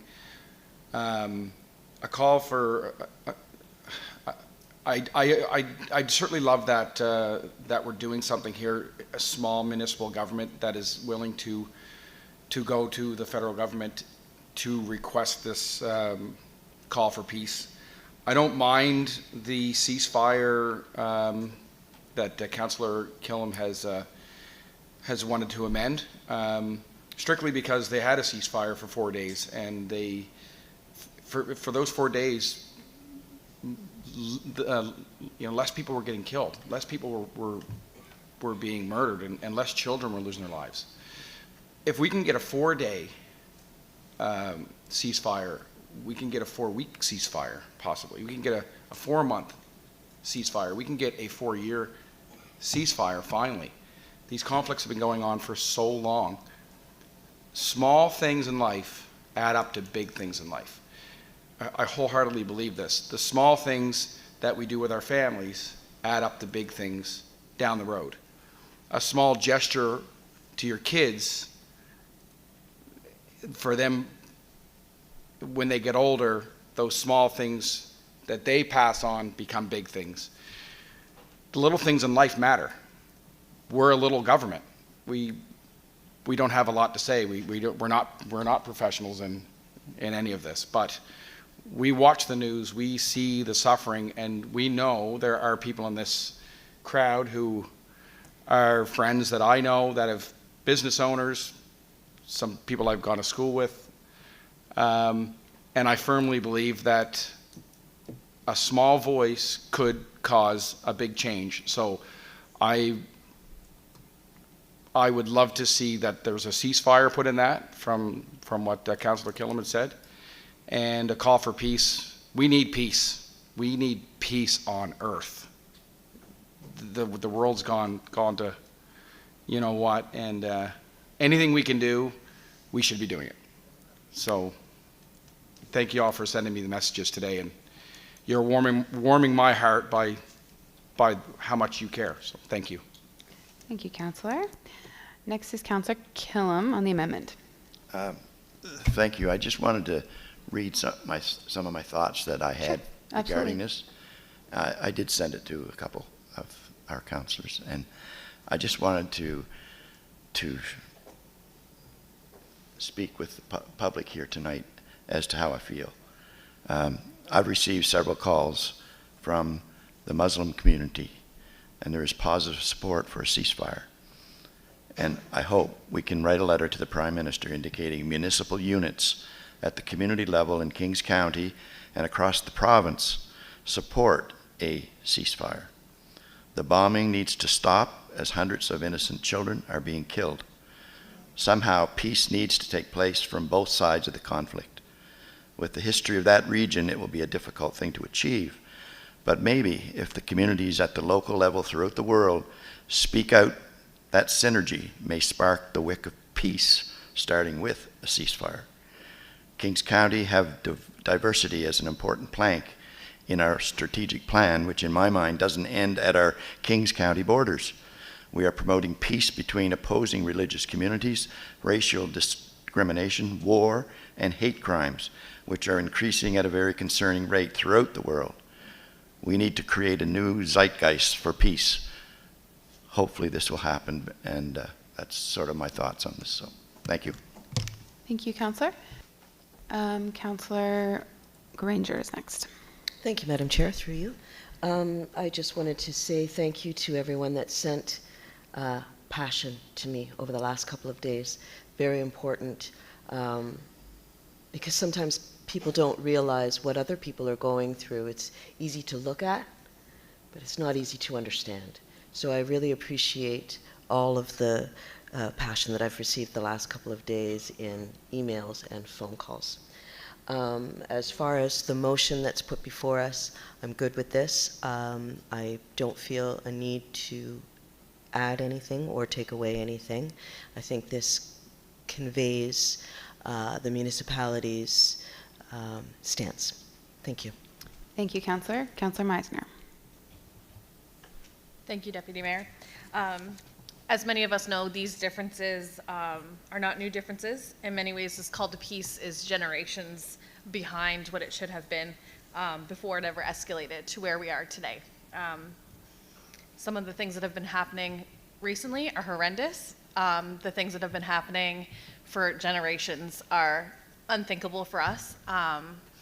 We had received an email today with the visual of what this looks like within our own province. The degree of violence and destruction that has taken place. Kindness is a stone thrown into an ocean, and ripples create waves, and waves create change. As a mother and as a human, we can all agree that enough is enough. And if we could take the sentiments that we've all received over the last few days, knowing that this was coming forward, I think that we could create a much kinder world. And I think that it's well overdue. And even at a municipal level, we are often looked at as the people's government. We are the closest to our people. And we would be doing those people a great disservice if we did not support them today. So thank you. Thank you. And on the amendment, do you have thoughts on the amendment at this point? Sorry. I think that a ceasefire call is necessary. If we're able, like as Councillor Davison said, if we're able to do it for 4 days, then why can we not call for it for longer? Thank you, Councillor. Councillor Harding. Yes, thank you very much for everybody that sent the emails. We need peace on earth, and I like the motion the way it is, but I'll go along with whichever one we make, but peace is where I want to be. Thank you. Thank you. So I have no further lights on the amendment. I would look to council and just note that the motion itself references not just the Israel-Gaza conflict, but also Russia-Ukraine and among other conflicts. So I would say that while this amendment speaks very specifically to one conflict, I don't know that the intention is to apply it to all conflicts. I didn't make the amendment. My thought is that amending the motion complicates the intention of the wording, particularly because we're referencing more than one conflict in this motion. So I would urge council to consider that particular item. My thought is that a call for peace is very much the same as a ceasefire. A world that had peace would have a ceasefire.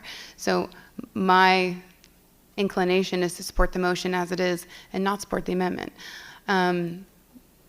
Similar to Councillor Hurdle, I feel that we as a municipal body can do very specific things, and one of those things is looking at our strategy toward equity and diversity, a strategy for belonging in the County of Kings, and I think that extends very broadly, and it's our responsibility to do that. So I think council, it's your prerogative, it's your motion, and so that's why we're here, that's why we're here to discuss it. We will be looking to amend it and have that motion. So Councillor, if you have further to add on the amendment, this is the time, because I'll call the question after we go to Councillor Killam for the second time on the amendment. Thank you, Deputy Mayor. I guess my intent on this amendment, number one, there can be no peace as long as there's a bombing going on. So my amendment spoke of an immediate ceasefire, call for peace and immediate ceasefire. In the Israel, Gaza, and Ukraine conflicts. Well, yes, but I guess I'm focused on the situation in the Middle East right now. But So do you wish to remove the Russia-Ukraine conflict from the motion? I came here prepared for this one item with respect to the situation in the Middle East, and I'd like to give more thought to the other one, but in theory I have no issue with sending this to or sending this off with the Russian-Ukraine conflict either. But I guess I'm just focused on the Middle East situation. Certainly. Okay. I'd like to leave it in there. Okay. With maybe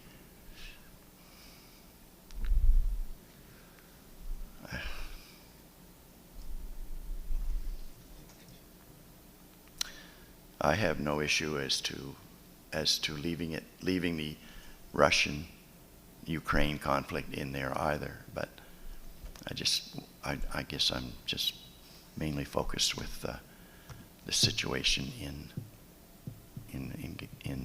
Gaza. Yeah. Okay. Thank you, Councillor. Councillor Hurdle.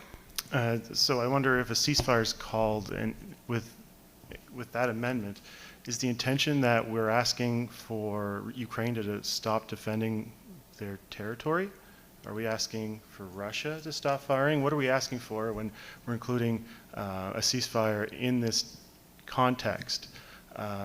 Why can't we ask for a terrorist organization to stop using a people as human shields? Why can't we ask for that? This is where calling for peace is a much more broader and acceptable form of request. We aren't policy experts on this subject matter. So to have a specific request implies a certain action and requirement on a singular side. But we don't know the situation enough to even debate this. So if we're going to be so specific, I think we would need to drop this entirely and talk about some more land use planning. And until we're given the authority to come up with a land use plan for Gaza, perhaps we need to stick to our own level of government and our own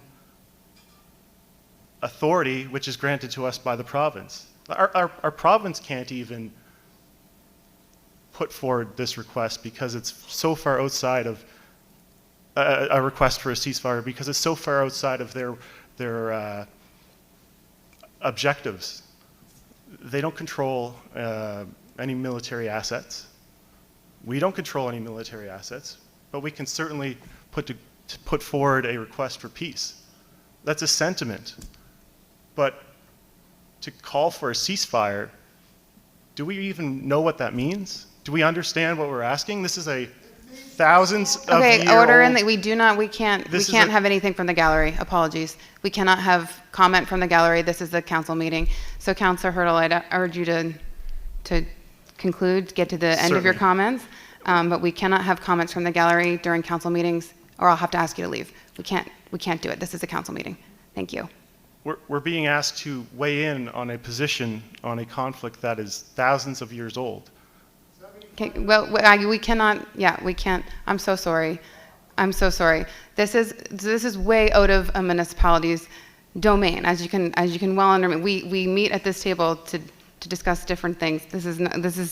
We're trying to navigate something we're not generally asked to do. So I really ask you be patient with us, and I cannot understand or imagine how personal this is for many of you, and I am deeply sorry that this is the awkward and horrible way in which we must have this discussion. So I had it been my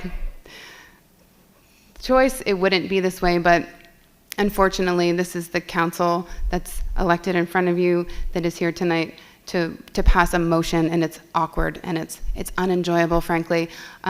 We all have our own opinions on this, and we as a group need to come to an agreement on the wording with which we will pass a motion this evening, and that is our goal. And thank you for your patience while we move through this. Can I offer a concluding thought? Yeah, a concluding thought, and we'll move to Councillor Davison. I'm passionate about this because I've seen the carnage associated with this. I've cried because of all the loss of lives, and taking a specific position as a municipal council where our primary objective is to discuss the land use applications within Kings County, taking a higher level foreign policy position is so far outside of our scope and our level of engagement that we're getting too far into the specifics. But calling for peace, that is the ideal choice here. This is a very well crafted motion, not the amendment. But this is where we should be focusing our attention on. Thank you. Thank you, Councillor. Councillor Davison, I'd encourage you to keep your thoughts on the amendment, and then I'd like to move through this conversation. So keep it on the amendment, please, so we can get to the main motion. And thank you again for allowing me to speak. The amendment, I'm 100% going to agree with the amendment. I would like to put in there that we do, for our letter to go to federal, that we have a ceasefire put in place. A ceasefire is not, again, I completely agree with what you're saying, Councillor Hurdle, and I completely disagree on some things. This is a letter that we need to write to federal. We're not sending our troops. We're not going in to fight. This is way beyond our scope. But I certainly would like to see the amendment. I'm going to vote for the amendment for a ceasefire. Peace is peace. We should have peace in the entire world, not just in Gaza and Ukraine, right? So I'm going to vote for the amendment for a ceasefire as well as peace on earth. And that's my last comment. Thank you. Thank you, Councillor. Councillor Kellam for the third and final time on the amendment. Yes, thank you, Deputy Mayor. I guess I'm responding to the feedback I got from our community and these folks that have contacted me. I received no communication from regarding the Russian-Ukraine conflict, and I guess that's where I'm not wanting that in there, I guess, at this point. But Well, we'll deal with the amendment that we currently have on the floor, and then if you wish to make another one, you're welcome to. yeah, okay. Okay. I'll leave it at that for now. Anything further on the amendment? Anything further? Okay. Call the question. All in favor or otherwise, please signify in the usual fashion.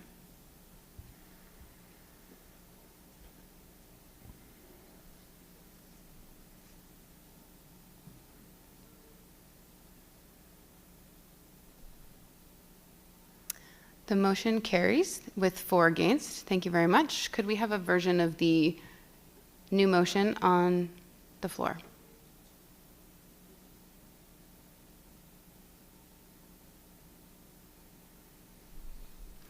The new motion reads that Municipal Council reaffirms its commitment to fully implementing toward equity and diversity a strategy for belonging in the municipality of the County of Kings, and condemns violence, racism, sectarianism, Islamophobia, anti-Semitism, and discrimination in the Kings region and around the world. To that end, Municipal Council is hereby asking the Deputy Mayor to correspond with the Government of Canada, urging them to call for peace and an immediate ceasefire in, among others, the Israel-Gaza and Russia-Ukraine conflicts. Thoughts on this new motion?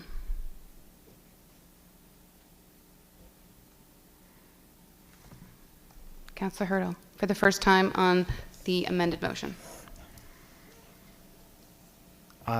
This amended motion, I can't support it as is. I support peace. I absolutely would like to see a discontinuing of any military action where there's a loss of life.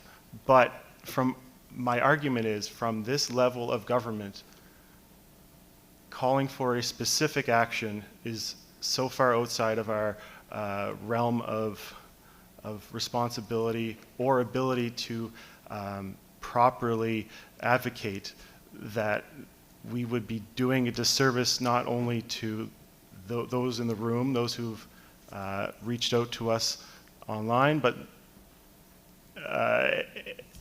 everybody in the county who has come to us with a nuanced position.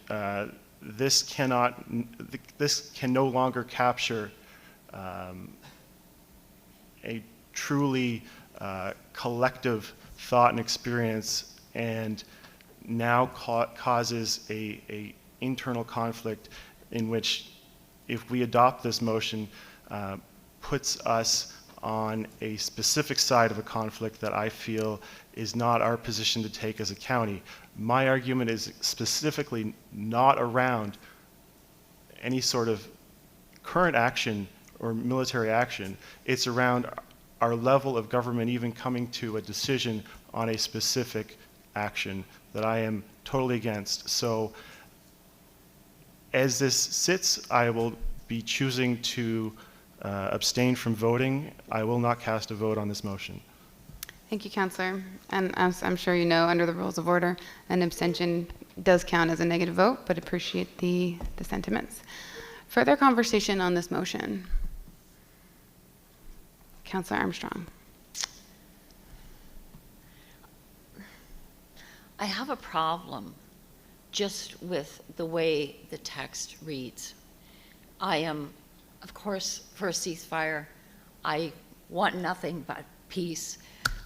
I think about the kind of world I'm passing on to my grandchildren, and it breaks my heart. It really breaks my heart, because sitting in this chair right now, I know there's nothing I can do about it. So if a letter is all I can do, then that's what I'll do. Thank you. Thank you, Councillor. Further discussion on the motion as amended? Councillor Granger. For once, I agree with Councillor Hurdle. Rarely happens, but I don't feel that I'm knowledgeable or educated enough on this to place certain lines in there. I think the common goal is peace. It's where it originated. I'm not sure I could support this amendment. Thank you. Thank you, Councillor. Further conversation on the amended motion?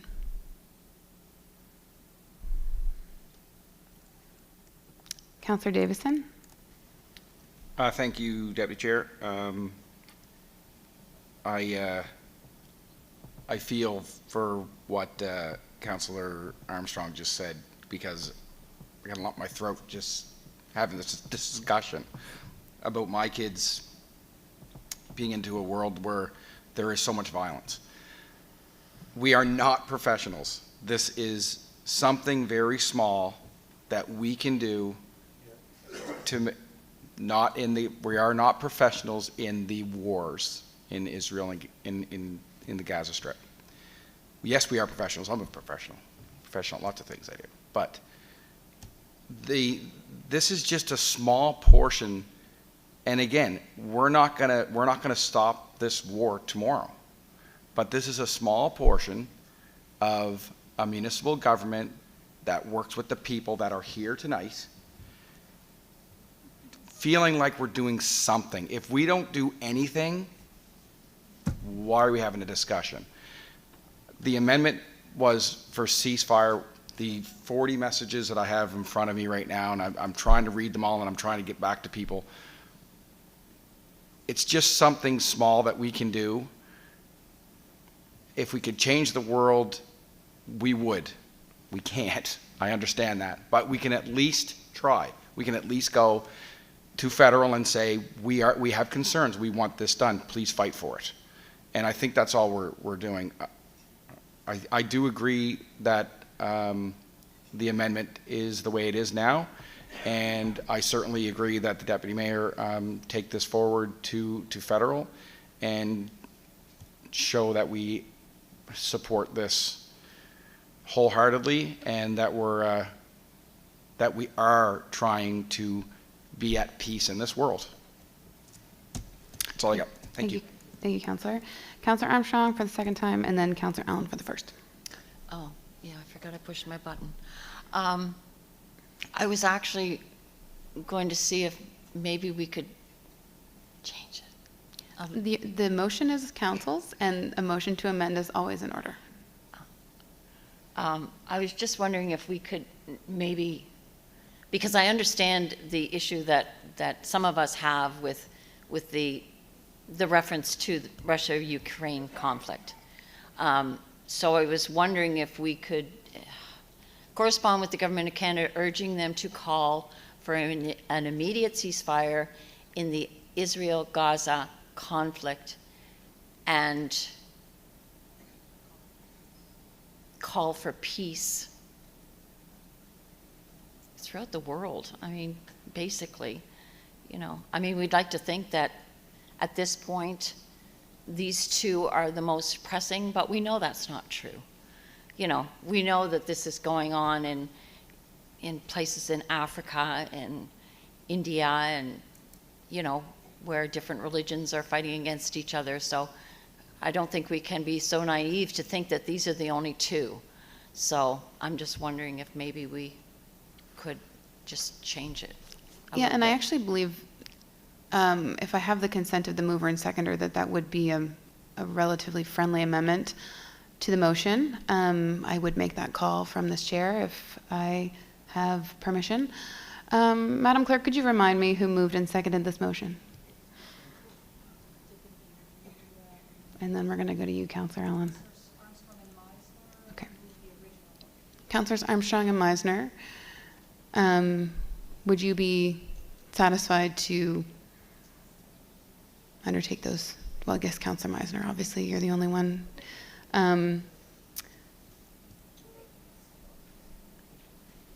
Councillor, could you reiterate the wording you wish to see? Correspond with the Government of Canada, urging, oh, you changed the screen on me, urging them to call for an immediate ceasefire in the Israel-Gaza conflict and for peace throughout the world.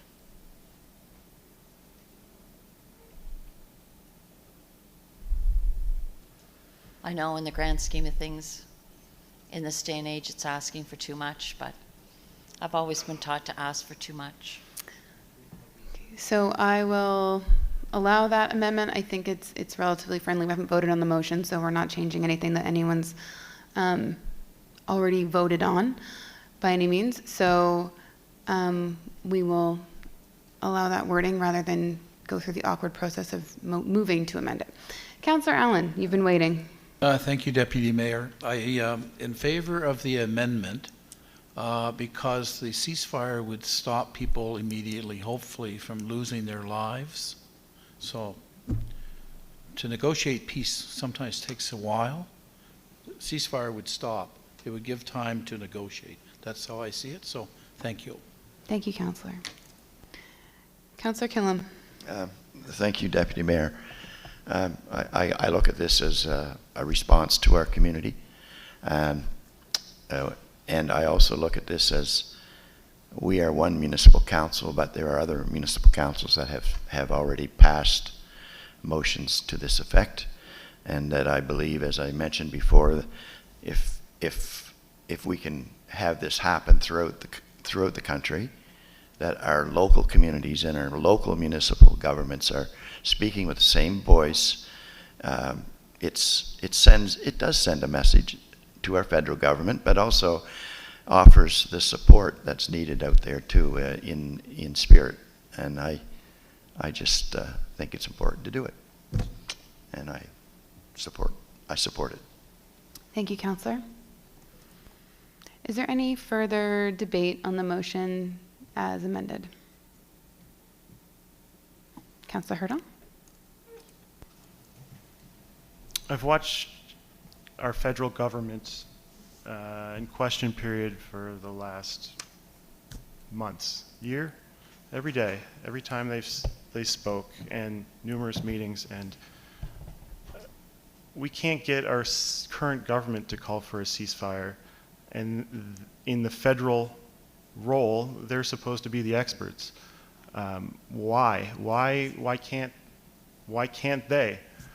Why is it on a municipal government that knows R1 zoning, R2 zoning, agricultural zoning? Why are we weighing in on this issue? I understand the necessity for peace. I understand that a ceasefire will absolutely cause a prevention of immediate loss of life in Gaza City. But is that going to cause peace for the region? I don't know. I know Kings County, but I don't know Gaza. I don't know Israel. I don't know it as well as I need to. We are weighing too far into this and should back out now. I advise my colleagues that this is something we should sit out on. This is not, or perhaps re-amend and go back to a call for peace, which I fully support. I fully support that. I don't want to see any more loss of lives. I don't want to be trying to relax in the few minutes I have in the end of the evening and watching bodies stacked. Regardless of side, it doesn't matter. It's a loss of life. But we cannot take a position. It's not our, it would be irresponsible for us to take a specific action position. Thank you, Councillor. Councillor Meisner, for the first time. Thank you. I just want to say that, as other councillors here have stated, our municipal partners, we've talked often about how many municipal silos there are across Kings County, and we have many municipal partners who we work in tandem with. Sometimes we work against. But these municipal partners have already submitted their support and written these letters, which have been requested from the communities we serve. And I think we'd be doing not just the communities that we serve, but our municipal partners a great disservice if we did not move forward with this letter showing that we stand together in Kings County despite our boundaries. Thank you. Thank you, Councillor. Is there any further discussion from around the table? Councillor Armstrong? I just wanted to say that the reason why I am in favor of this is because the people that I represent are asking me to do it. And if it doesn't go against something that I categorically am against, then I have to speak for them. And like I said, if writing a letter is all they're asking of me, why would I say no? Thank you. Thank you, Councillor. Councillor Davison for the second time. I'll try to be quick. Thank you, Deputy Mayor. The question was, why are we doing this? I think the answer is we're doing this because we can do it. I think back, I will say about the amendment, I do like that actually, from Councillor Armstrong, how to change that to peace around the world, because we could go to every portion, even in Canada, asking for peace. So I do like that, and I will support that amendment. I think about my grandfather being years ago back in a war, and what he came back with, and you know, with such mental health issues and shell shock, which was PTSD, and you know, I think back at all these conflicts, and nothing ever good has come from this. Nothing. If we can have a small voice, like I said earlier, just to show that we care, again, the chances are very small that anything's going to happen once we do that, but at least we're doing something. At least when I go home and the kids ask what happened at the council meeting, I can say we talked about this, because they're learning about it in school. They're seeing it on TV. They're seeing it when they open their YouTube to watch something. It's everywhere. And at least in my heart, I can say that we did something. In this council, we did something to try to bring peace and love to the world, which is so darn hard at this point. Okay, thank you. No clapping, please. Thank you. Sorry, I know it's hard, but we really have to refrain from the audience influencing council's thoughts and opinions prior to the public comment. Apologies, I know. Thank you, Councillor. I see no more lights. Myself, I will be voting in favor of this motion. I did prefer the first motion. I felt it more broadly encompassed our abilities, and it feels to me we haven't weighed in on other global conflicts. But I am at the place where I see where particularly Councillor Armstrong's comments, we're being asked to do something.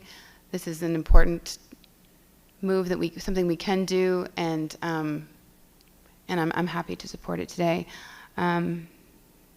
With that, are there any further comments or questions?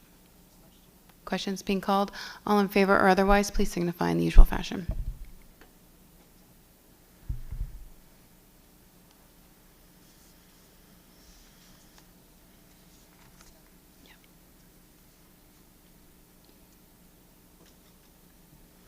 The motion carries with one negative vote. At this point, we're going to call for a brief 10-minute recess. I'd ask all council to be back in their seats at 8:45, and appreciate all the folks.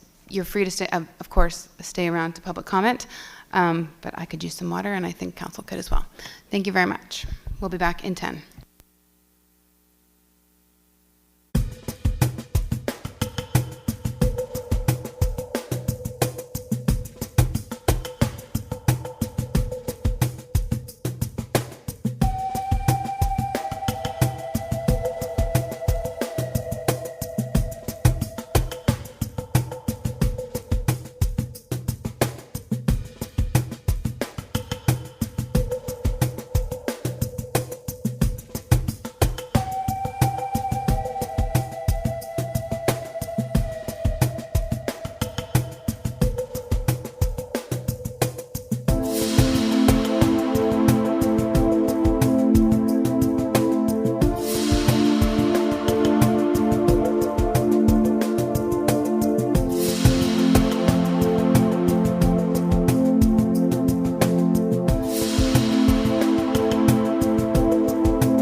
Okay, we are way past where my paper says we are.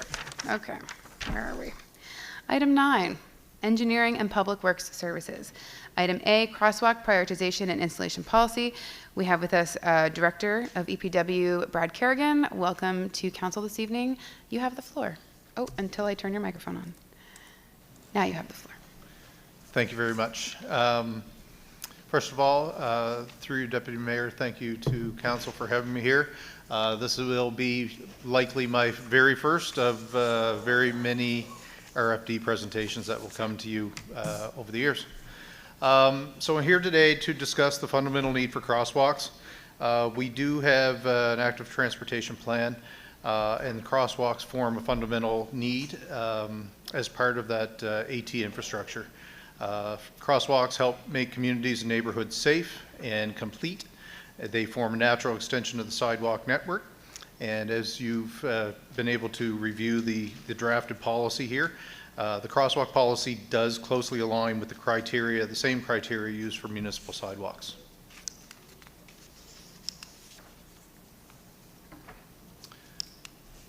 The intent of this policy is for Council to review and consider a process through which crosswalks are identified, prioritized, budgeted, and approved for installation. The policy scope, it applies to crosswalk installations within the municipality, so that also includes crosswalks on provincially owned roads. The policy does exclude crosswalks within villages, as villages would have to request approval from the province and then would fund any crosswalks themselves, including maintenance of.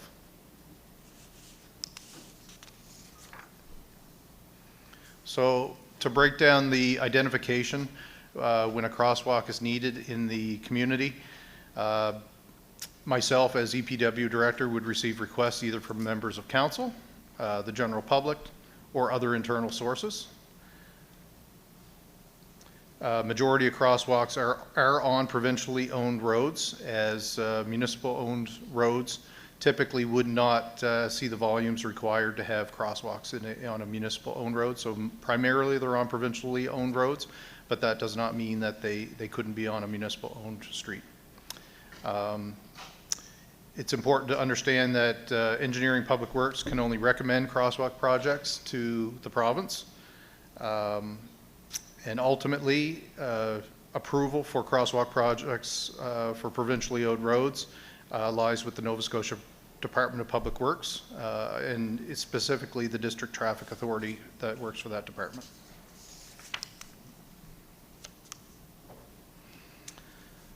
So, for marked crosswalk requirements, a lot of this information comes from provincial policy.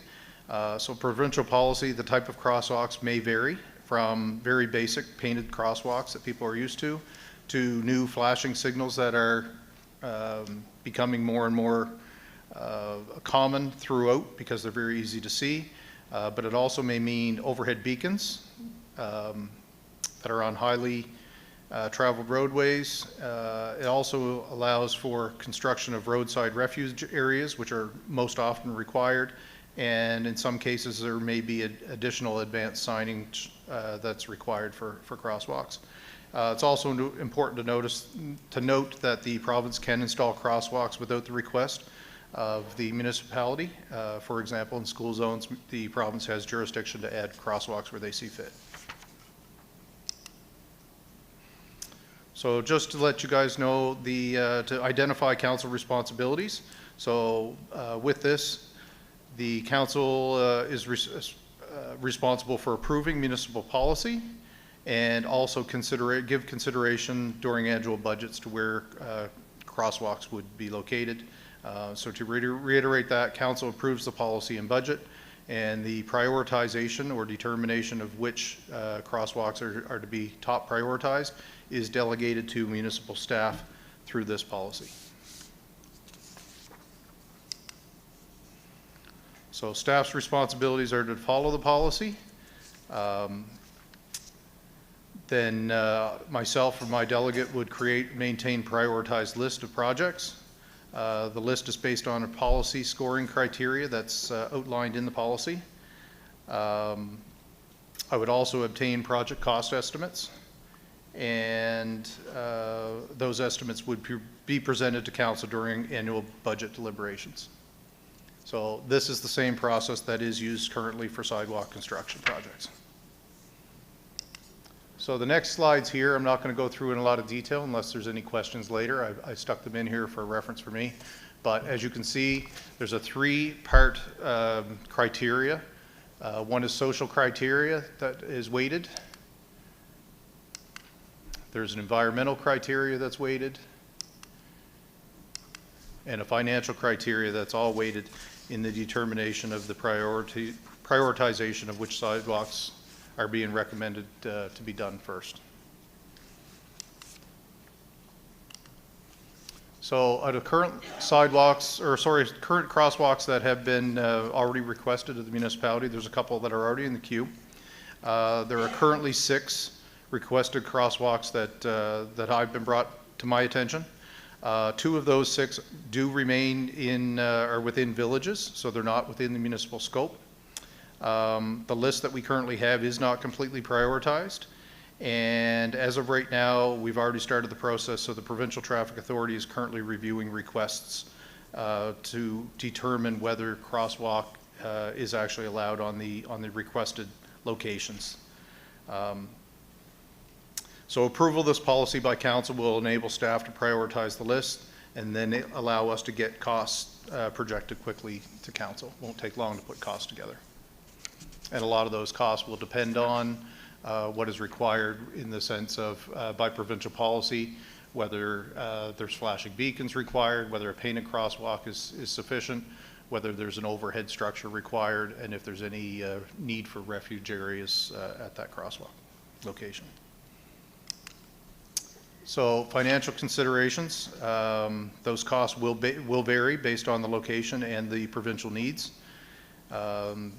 The active transportation capital budget can be increased to allow for annual installs, or if there's significant design and engineering requirements to any crosswalk, a separate capital budget can be proposed to council during budget deliberations. And for fiscal 2023-24, staff can bring back a supplementary budget to council to determine what accounts exist that we could use to fund existing crosswalk installs. So the next steps following policy approval, pending policy approval, we would update the scoring of the list of crosswalk projects. As I've said, is already in progress, is to contact the province requesting evaluation of the crosswalks that are currently in the queue, and then plan future installations. So finally is the recommendation being made to council tonight that municipal council provide 7 days notice per section 48(1) Municipal Government Act to adopt policy EPW 04016 crosswalk prioritization and installation policy as attached to the December 5th, 2023 council agenda. Thank you so much, Mr. Kerrigan. Questions at this point in time, Councillor Hurdle. Thank you, Deputy Mayor. Through you, in Section 2 scope, it says this policy applies only to new crosswalk installations within the municipality, including crosswalks on provincially owned roads, but excludes crosswalks within the jurisdiction of villages. From my understanding, villages and our municipality, there's an overlap of jurisdiction. So how is the jurisdiction of villages separated from our jurisdiction? It's up to the villages to fund those projects, so it's up to them to request those from the province, and they'd be responsible to fund those themselves through the village. No different than they do sidewalks.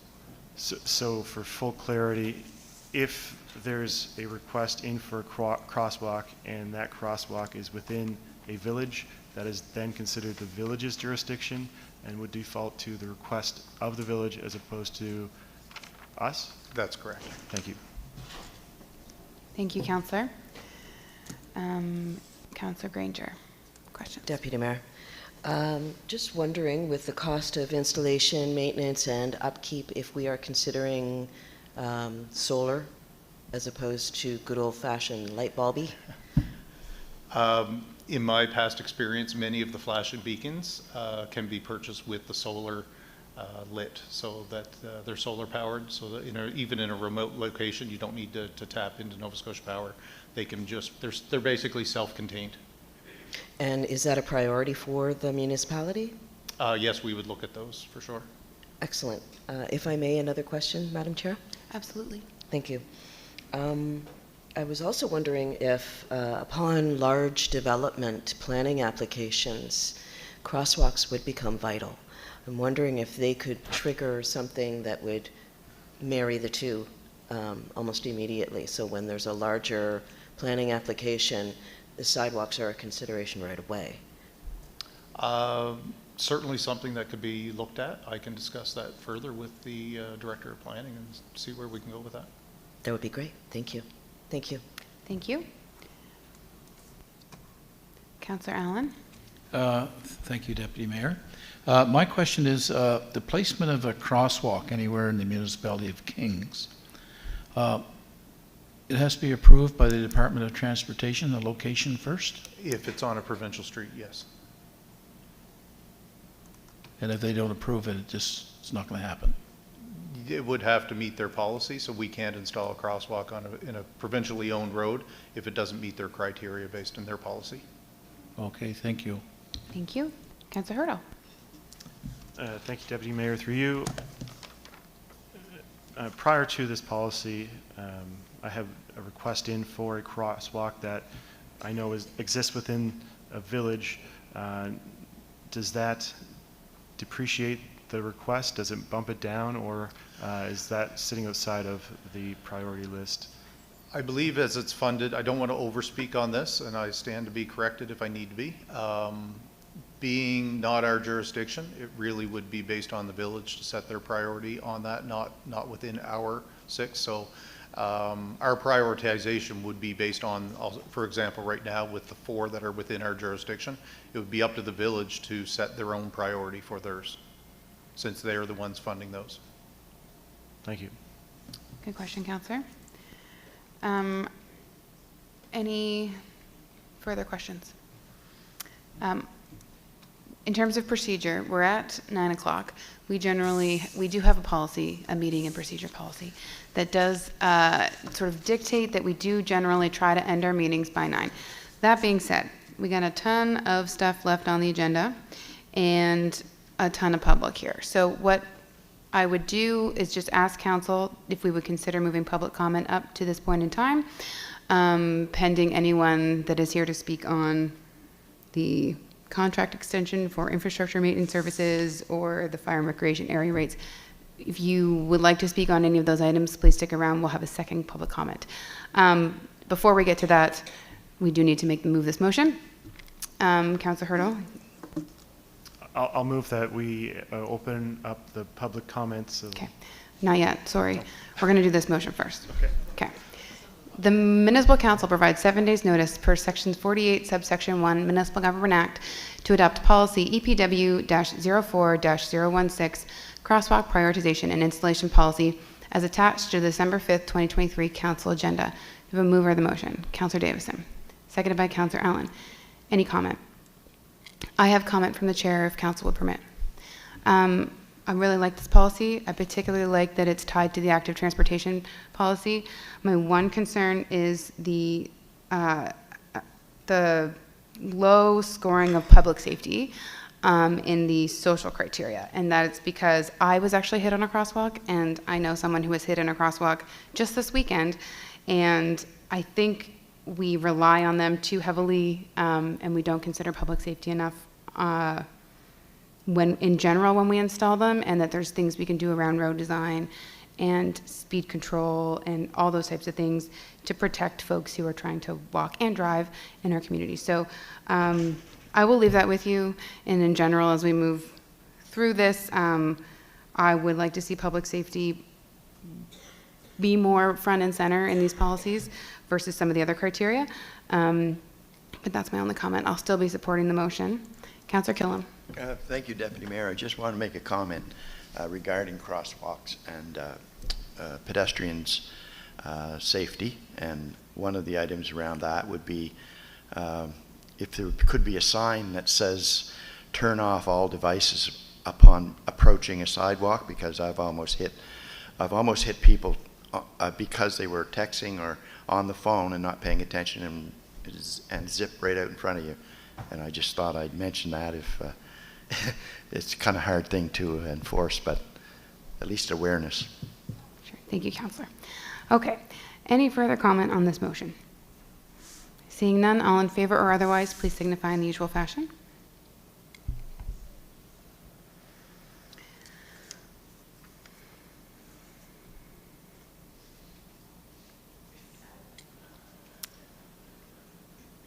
Okay, the motion carries with Councillor Meisner has left due to personal concerns, I suppose, personal logistical issues, babysitters, and Councillor Harding is headed to the airport. So the motion carries. Thank you, folks. So at this point in time, we will move item 15, comments from the public, to now. We will determine how to deal with the bulk of the meeting. I expect we'll stick it out, but it's the council's prerogative. So we'll move public comment. I would ask anyone with a comment from the public to please come to the microphone and state your name and community. Yeah, you don't have to raise your hand, just come on up. Yeah, if you could just tell us your name and address, that'd be wonderful for our record. My name is Suzanne Handley. I'm a citizen of Berwick. I wanted to start by thanking you for passing the motion about calling for a ceasefire. As I said, I am a citizen of Berwick. I'd like to acknowledge that Berwick is in Mi'kma'ki. That's the ancestral and unceded territory of the Mi'kmaq. I'm a mother of two, and I'm a teacher.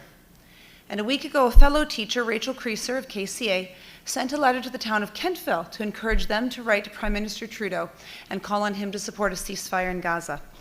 I read her letter, and I wanted to add my voice tonight, because as we know, this issue is still as urgent, as grave, and as heartbreaking today as it was at the time of her writing. You will be called upon to talk about this issue elsewhere. This is in our public discourse right now. And if you're not talking about it right now, I would urge you to get informed, because you should be. Did you know that the average age of Palestinians killed in Gaza right now is 5 years old? Did you know that in Gaza the school year had to be canceled because so many of the students had been killed? As a mother and as a teacher and as a human being, my heart mourns for the people of Palestine. Wolfville, Kentville, now us, many regions across Canada have already courageously called for a ceasefire, and in my eyes, any unwillingness to call for a ceasefire is shameful. We don't need to be political experts to know that bombing civilians is wrong. As Rachel Creaser pointed out in her letter, Gaza is only 2/3 bigger in area than the town of Kentville, but Gaza has 100 times the population. So can you imagine 3 towns of Kentville, but with 600,000 people living there? And now imagine bombs falling for 2 months. There's no way to avoid civilian deaths. Citizens are barricaded in and can't leave. They've been sent internet alerts to send them to safe zones, which are not safe. These are internet alerts for a population whose infrastructure is being destroyed and who often have no access to the internet. So I thank you for passing the motion to call for a ceasefire. That is the only way to stop the death of civilians there. I want to point out that in all the rallies for peace I've marched in, calling for a ceasefire, I've marched alongside people of all religions, all ethnicities, all genders, all socioeconomic levels. A call for a permanent ceasefire is a call made alongside people from all walks of life. It was Archbishop Desmond Tutu who stood against apartheid in South Africa, who said that if you are neutral in situations of oppression, you have chosen the side of the oppressor. I said I was a teacher, and I tell my students that I believe in justice and fairness, and I can't look them in the eye and say that I believe in that if I'm not willing to stand up and call for justice now. I have 2 children. I can't look at my children, I can't look them in the eyes and tell them I believe that all people have inherent worth and dignity unless I'm willing to stand up and call on that now. People from all backgrounds are calling for a ceasefire, a permanent ceasefire, because this is about community, it's about solidarity, and it is about being able to tell our children and our grandchildren that we stood up for what was right when it mattered. And so I urge you not, in your personal conversations, to say that you are neutral or to hide behind ignorance. This is something it is actually quite easy to be educated on now. And I thank you again for passing the motion to write to Prime Minister Trudeau and to add your voices to this call. Justice for Palestine is a human issue. One of the things I teach is history. And history won't forget the stance that we're all taking right now. And you said you don't know if one voice can change the world, but actually that's the only thing that's ever changed the world. One voice plus one voice plus one voice plus all our voices. And that is how we change the world. So thank you again for passing that motion tonight. Thank you. Would anyone else like to address council at this time? We're here all night.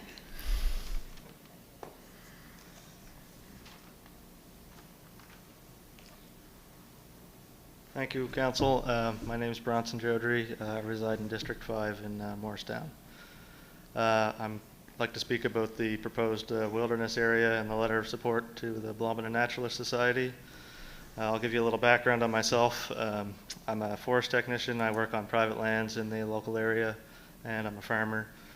I've lived in the community my whole life, so I have a vested interest, I guess, in the Crown land in that area. I like to recreate. I like to hunt. I like to fish. I like to ATV. I guess my main concern with this is it's sort of one special interest group that's proposing something on Crown lands when really Crown lands are supposed to serve multiple interests, one of them being the forest industry and supplying wood for housing, which is obviously a huge issue for all at this time. This proposal doesn't take into account the forest industry at all. You know, in the last 5 years, since the Leahy review came out provincially, there's been a lot of change in forestry.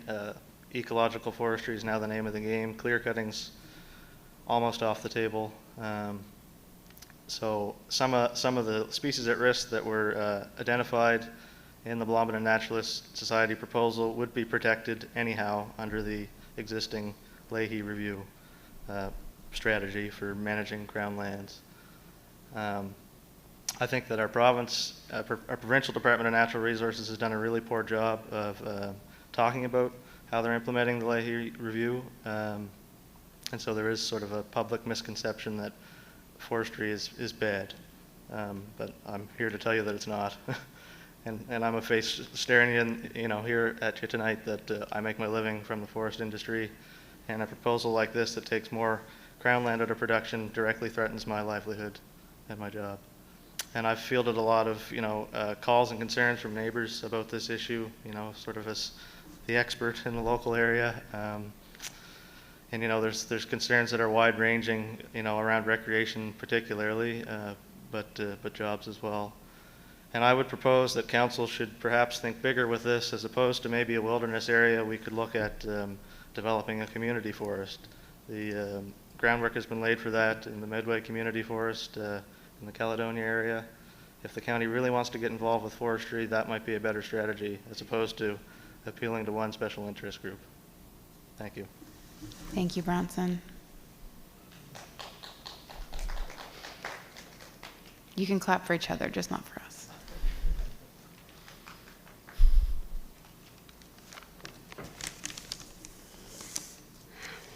Dear Deputy Mayor and councillors, my name is Libna and I am a mom of 4 young kids.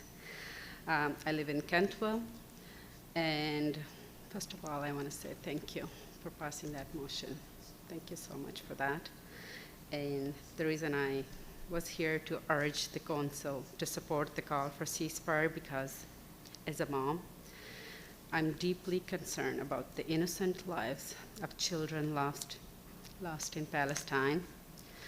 I have watched how Israeli forces are targeting the innocent civilian of Gaza. More than 4,000 kids have been killed in the last 4 weeks in Gaza. These kids are not just a number. They have names, they had dreams, they had people who loved them deeply and someone who cares about them. Many mothers will never be able to hug or hold their children again. Hundreds of Palestinian families are completely erased from the civil registry. Many children became orphaned as both of their parents died. The health authorities actually are renaming the wounded infants because no one in their family survives to tell their names of these kids. I can never forget the parents collecting the parts of the children's dead bodies in bags. I will never forget that the parents are writing the name of their kids on their hands and legs so that they can be recognized when the bombs burn their whole bodies, most of the bodies. We can never forget the inconsolable mom who was crying as all of her kids died, and she said her kids died hungry. They didn't even have food. The UN Secretary General is calling Gaza a graveyard for children. Over 16,000 people have now been killed in this war, and half of them are children. These children are not collateral damage. These children are not worthless casualties. Calling them as collateral damage is a shame on humanity, and the genocide is happening right in front of our eyes. These children are as precious as any other children on this planet.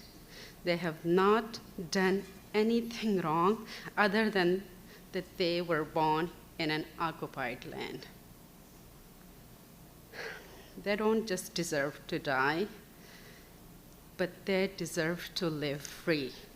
As we continue to demand for an immediate ceasefire, release of hostages from both sides, and ask for a future plan where everyone is free and equal and safe, we refuse to forget these lives. We will always affirm that every life is precious. Every single one of these deaths was preventable. I urge you to stand for what is right and write a letter that you guys did, thank you, going to do, to the federal government to call for an immediate ceasefire in this horrifying situation between Israel and Palestine. A ceasefire is the only way to stop the death of innocent civilian people there. Thank you. Thank you, Lachlan.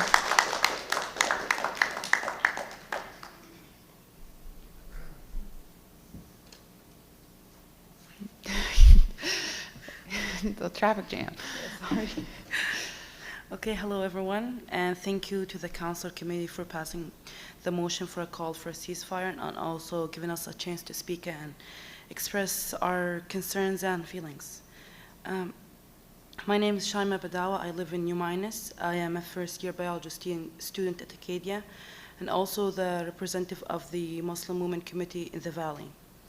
In 2016, me and my family came to Canada seeking peace, freedom, and good life after witnessing the horror of Syria war for 1 year. That time, I was 7 to 8 years old. I went through a lot of suffering, struggling to survive. Usually in 7 years old, a kid, biggest concern is to play with a friend or having candy before dinner, while other, which me and the kids of Palestine,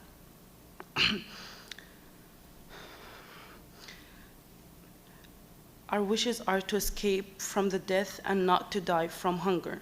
Our village was under siege, no electricity, no food, nor water. I saw people being killed in front of my eyes, and bombing was everywhere. Till this day, I still remember my friend's house being bombed, and only her 2 younger siblings survived. Salim and Malak, their name is. Malak lost an eye, and Salim had severe injuries. They were transported to Jordan and they were treated.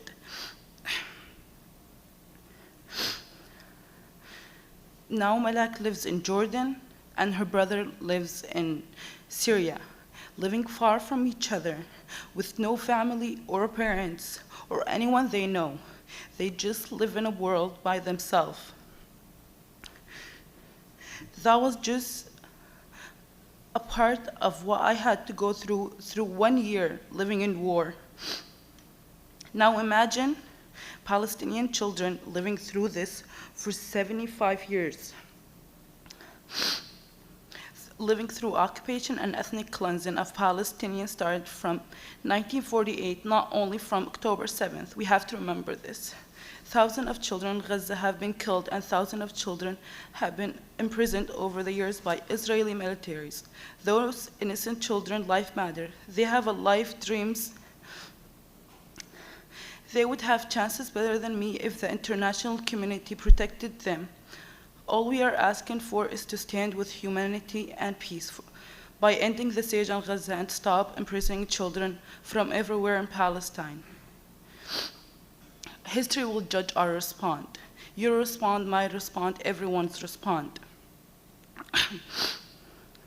May you choose the path of justice and lasting peace for everyone and everywhere. Thank you.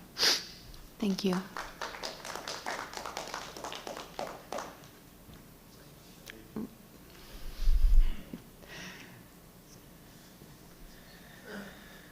Thank you very much, everybody. Deputy Mayor, my name is Samuel Field. I reside in District 5. I'm a business owner and a farmer and father. My reason for joining this evening is for some transparency in regards to the Chain Lakes Wilderness area. The BNS, my question is, you know, these are, this is a corporation, it's unelected officials that are proposing land use changes. If it hadn't have been for the wind farm being smack dab in the middle of their proposed area, I don't feel us as locals would have known anything about the land use changes. It came quite surprisingly. My business is directly reflecting on recreational vehicles and people in the area.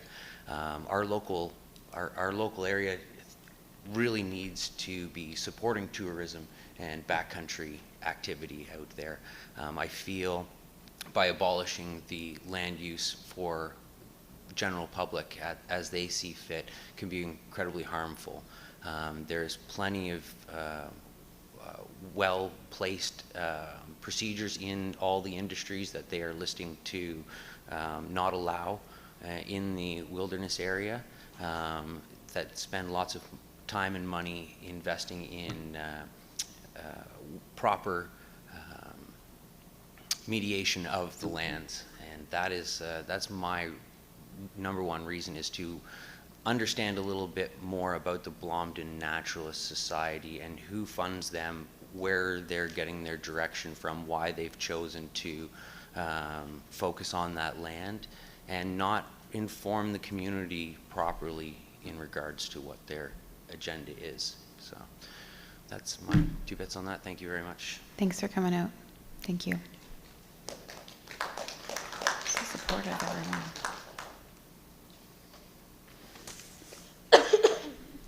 Hi everyone, my name is Ramin Abwalkas. I live in Port William. I'm from Syria. I'm 14 years old. Even though I'm not from Palestine, I know how it feels to lose family and friends. It's sad. I once lived in a country that had a war in it. I know how it feels to lose a family member. I lost my uncle in war. You know, everyone that came here to talk about Palestine, we have something in common. We all lost our homes, so we came here to live a happy life with our family. You know, every kid in Palestine had lost its childhood and its parents. It's not fair how Palestinian children get to live in fear and not having a safe place to be in. We all have the right to have medicine and education, but Palestinian kids don't, because Israel bombed their schools and hospitals. They don't have anywhere to go to now. This means there's no schools or hospitals when they need to go to. They lost everything a person should never lose. They don't have food, water, nothing. It's not right for anyone to live like that. We all came here to call for a ceasefire, and thank you for calling for a ceasefire. It means a lot. Thank you.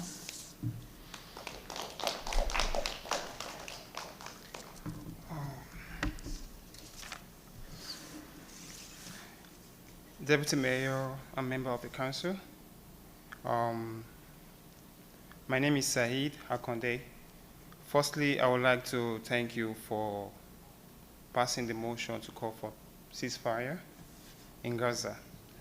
I stand before you today as a resident of Kings County living in New Minas with a heavy heart as the president of the Muslim Student Association at Acadia University in Waterville. I want us to know that the ongoing crisis in Gaza and the West Bank has reached a devastating level with over 20,000 innocent lives lost. And it is heartbreaking that we all know that half of them are children. We didn't count those that are still under the rubble, that we don't know maybe they are alive or not. The time has come for us as a community to raise our voice and demand a permanent ceasefire. Thank you for passing the motion. Not a human pause, not a temporary solution, but a lasting end to the oppression that has led to this staggering loss of innocent lives. Our shared values as Canadians, rooted in compassion, justice, and respect for human rights, this compels us to speak out against this ongoing tragedy. It is not merely a call for justice overseas, but a plea for our Prime Minister to champion the cause of humanity and peace. As members of this community, we are not isolated from the global tension that are escalating. The recent horrific incident of a 6-year-old boy. He was a Palestinian boy born in America, being stabbed 26 times by a 71-year-old man, and the shooting of 3 Palestinian American students over a week ago. These have left us feeling vulnerable and unsafe. We cannot stand idly by while such acts of violence and hatred unfold. Today, we unite our voices to call upon our Prime Minister to take a resolute stand for a permanent ceasefire in Gaza and West Bank. Let our community be a beacon of compassion, understanding, and peace. Let us be the voice of the voiceless. And as a Muslim student in Waterville and Kings County, we want to be part of the solution, part of the collective voice demanding an end to the suffering. Let us stand together in solidarity and contribute to the call for justice, peace, and the protection of innocent lives. I understand that as a councillor, you have limited influence on international affairs, but your voice matters to our community. By expressing your support for a ceasefire, you can contribute to raising awareness and encouraging a peaceful resolution to this conflict. The power of local leaders to influence public opinion and prompt discussions is invaluable, and we need your voice to amplify the call for an end to the violence. Thank you. Thank you.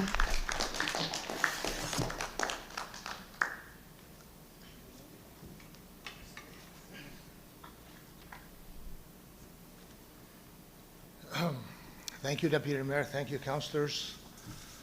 I thank you deeply from my heart for hosting us and for taking a step forward in the road to a better world that we may all live and enjoy. Joe, I just need your name and... My name is Joe Raffi. I Sorry. live in Wolfville. Just so we all know, but just... I've lived here since 19 77.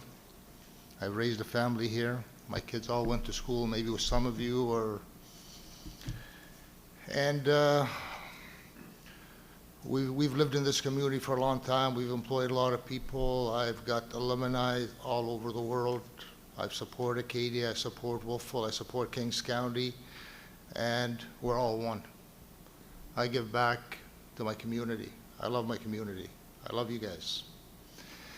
The story I'm talking about started 75 years ago, but we can go back to 1860 when Theodore Herzl had the dream of creating Israel and the Zionist movement. And they sent money as a group of people from Europe to buy swatches of land in Palestine. And Palestinians, being basically naive, not knowing what's going on across the seas, they sold land. And they started taking a foothold in that area. By 1948, the population of Palestine was about 20% Jewish, and 80% Arabs, Christians, Muslims. We have great churches. We have the Greek Orthodox Church is very, very passionate, very involved. The church where Christ was born, peace be upon him, we regard him as Muslims. Half of the Quran is about Christianity. It's about Mary, her family. Al-Imran is her family. And they're regarded very, very highly. To us, Jesus is a messenger, and a prophet. A messenger, he has a book, a revelation. So we believe in Jesus, and he's going to come back. Islam believes Jesus is coming back. So that's a little bit of history. I can go a long time. But the creation of Israel in 1948, the Europeans, what happened in the Holocaust, what happened in Europe, the Allies won the war. They decided they should go. Maybe the Zionist movement encouraged them. They went to Palestine. They offered them Uganda, they offered them Argentina, they offered them several other places. But at the end, the British had a mandate in Palestine from World War I where the Arabs helped them defeat the Ottoman Empire. And they backtracked on it, and they knew there's oil on the ground again. They have better technology, maybe better education at that time. They knew what's there for the future. So the Palestinians were asked to give up their homes.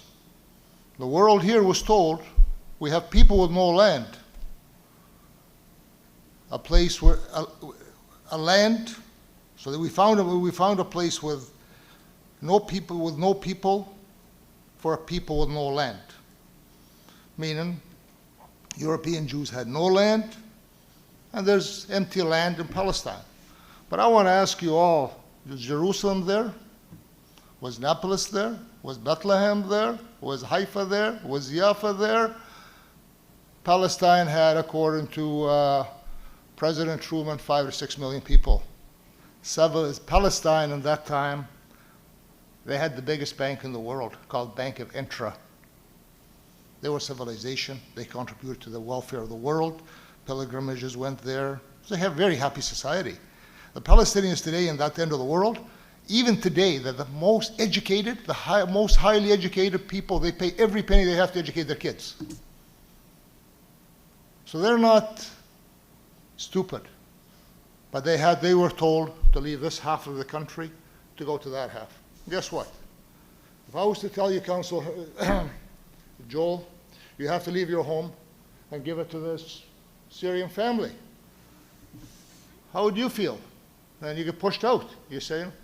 That's what happened to the Palestinians in 1948. They were railroaded out of their country. They came to my country of Lebanon. We have maybe close to 1 million of them there, living still in refugee camps. And they wear their key, their home, on as they wear their key to their houses that they left, hoping that they were going to go back there because they were told things are going to get settled down, go, like these Gazians are told, go to Sinai. No. The ones in 48 haven't gone back, and they're not allowed to go back. But guess what? A Jewish person born in Canada, okay, gets a piece of land called the kibbutz. They are the settlers. And they pushed 2.3 million of them that refused to leave from where the kibbutz are into where? Into Gaza. Gaza is today is a concentration camp. It's not a country. It's 25 miles long for the ones that understand miles, by 5 miles wide, 40 kilometers long, 8 kilometers wide for the ones that can understand kilometers. 2.3 million people. You're telling them move to the south or move to the north. Where is north in this little piece of land with 2.3 million people? I don't see a north, I don't see a south. It's basically from Waterville to Berwick. That is Gaza, 5-7 miles wide. From here to Berwick, you know, we have hundreds of miles this way yet. So it's very, very tiny. They're not greedy. They are the people of the Nakba, the catastrophe that happened in 1948. They're refugees within Gaza. There's refugees, you hear Jabalia, you hear of these camps in there. These are refugee camps within Gaza, because those people living in Gaza already, and the ones that came from there, they became refugees in their own country. And they're terrorists now, right? Let's take all your homes away. What are you guys going to become? They're just taking them away. Your kids are getting slaughtered. You know, in 1948, when they came in, they had the Haganah, the Syrian gang. They came from Poland, from the Ukraine, and from Germany. They were much further ahead. Europe was much further ahead than Palestine. Palestine was still a pilgrimage nation for Christianity and Islam, and they lived off tourism because people came to see where Christ was born, or Muhammad supposedly, where he descended to the heavens. So there's some miracles that happened there. There's the King Solomon empire that used to be there. The civilization, it's a very old civilization. And for them to have rights to it, it belongs to the Canaanites were there first 6,000 years ago. Moses came 3,000 from Egypt. So to tell you, the Palestinians are not greedy. They just want a home. They want a home. They signed a peace agreement with Israel 20 years ago in Oslo, Norway. But it's not good enough. Hamas was created by Israel. Hamas is a creation of Israel to make a radical people that didn't want, these people want to go back to their home where we're in Israel. So, and Netanyahu and these guys know that. So they finance them, they encourage them, they let them go to grow, to be in opposition to Yasser Arafat that signed the Oslo Peace Agreement. Because Israel does not want peace. If you have children, please ask them to draw me a map of Israel. Ask an Israeli to draw you a map of Israel. There is no map. Israel wants to go to the Euphrates, to the Nile. They want Lebanon. They want Syria. They want greater Israel for the evangelist, for the second coming. It's beyond the Palestinians. They have the evangelists in North America and Europe that want them, they want to gather all the Jews for the second coming. And you guys can only imagine what that is. I'm not I read, but I write like this. And that's what the area is like over there. This is my grandchildren's craft paper. I mean, I can go on the atrocity that happened, the genocide that's happened, and the babies that are left on hospital tables and doctors aren't allowed to touch them in order by the IDF. And they got pictures of these kids rotting on tables, guys. We're talking about humanity here. We're talking about humans. These kids had names.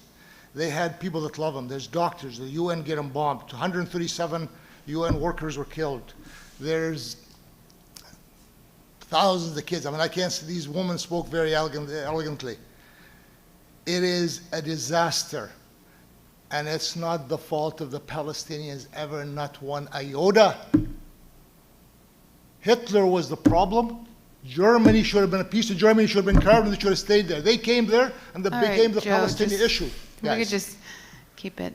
I know, but it's I know, it's very hard like to see when you have friends and you have family, you see these people, mothers carrying their kids, and like these people are proud people. Yeah. I know them. These people are proud. They had nothing to do with the misery of the Jewish people in Europe. for them to carry the brunt of all what happened. We didn't have this technology today that we have today to see. Today we have live TV from Gaza, Eye on Gaza. 67 journalists have been killed. They don't want you to see it. Today, Gaza City is blacked out. They shut the internet down so they can do whatever they want under closed doors, guys. If this happened here, I want somebody over there to speak for us. You know, it's not pretty. There's no words for the mothers and the fathers and the people that are suffering. My words are very light. The heart pain when kids are dying with empty bellies, they're sick. When you're seeing that your emergency room is the floor of the hospital, the hallways of the hospital. How can we not call for a ceasefire and peace? Thank you very much, guys.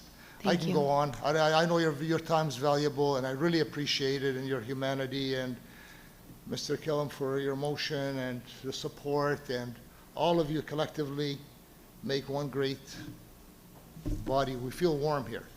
And we have Acadia students here from Palestinians from Gaza. They don't leave their rooms at Acadia. They're afraid. This is the president. None of them are here. They're afraid. They don't want to come in and talk.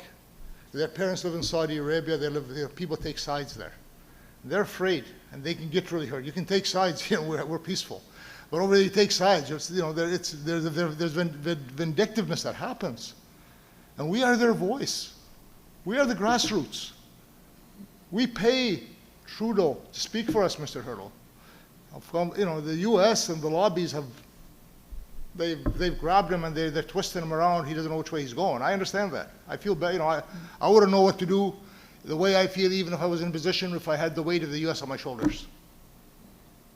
You know, it's horrendous. The sanitized media that we have, the biased media. I couldn't even speak on AVR. I called AVR the Iraq War. I was against the Iraq War. The Iraq had no mass destruction weapons. They destroyed, killed millions of people within a lie. What happens after a lie? What do you tell those people there? They lied. We came, we got your oil, we destroyed your country, we're going to sell you technology from North America and Europe. We'll rebuild your country. It's going to be brand new to the people that are alive. But how does that feel? I don't feel good. You know, believing a lie and going to a war and supporting a war because somebody has more money than you, that doesn't happen with me. I don't care if I have any money. They come take it all. He can freeze it all. I want no money. If I can save one life over there or over here. Those kids, like the kid that got the bullet lodged in his spine, and then he came for Thanksgiving dinner with one of his, brought his friends over to his house. Now he's going to be in a wheelchair the rest of his life. What did he do wrong? He wore a scarf like this on his neck, and the guy recognized him as a Palestinian. He came, boom, boom, boom. 3 guys on the sidewalk. Thank you very much. Thank you. I'd love to talk to you guys more. But I can talk. Thank you. Thanks, Joe. Thank you.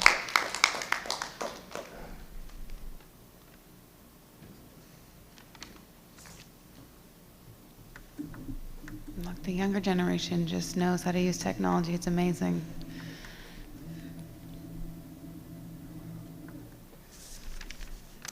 My name is Hasnain. I'm currently in the 7th grade at KCA, and I have a passion for learning about geography and history. Since 2000, approximately 14,000 children have been subjected to imprisonment. This means that an average of 500 children are sent to prison every year, equivalent to an entire school of children. Imagine being a parent of these Palestinian kids and experiencing the unbearable realization that your children are being taken away, unsure of their safety. Unfortunately, this is the harsh reality experienced by the Palestinian people. Some of the kids released in this war as an exchange for hostages told they were physically and mentally tortured by the guards, especially after the attack on Israel. On October 7th, following an attack by Hamas on Israeli citizens, the Israeli government initiated collective punishment against the innocent people of Gaza. They did this by cutting off water supply, food supply, power, and fuel. They attacked several hospitals and withheld life-saving medicines, including painkillers and anesthesia. A doctor in Gaza stated on CNN that children undergoing brain surgery and amputation surgery without the use of anesthesia or clean water.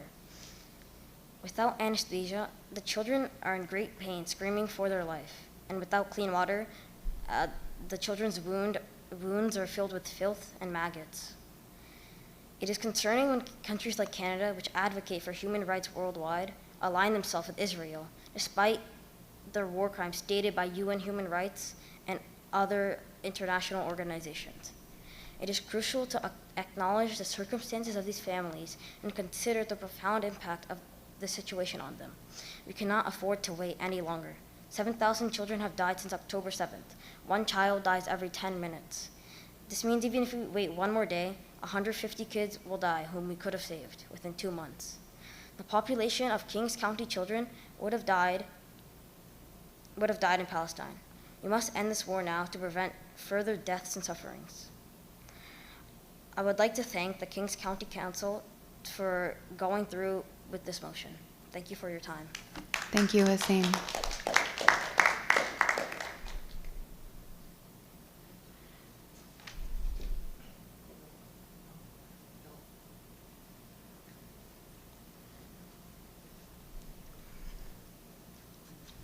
See if I can figure this thing Yeah, out. good luck.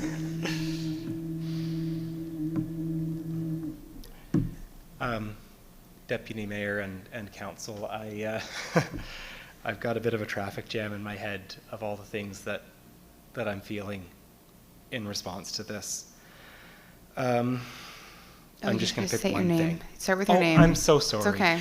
It's Ian Armstrong. I live on Bentley Road, just outside Berwick.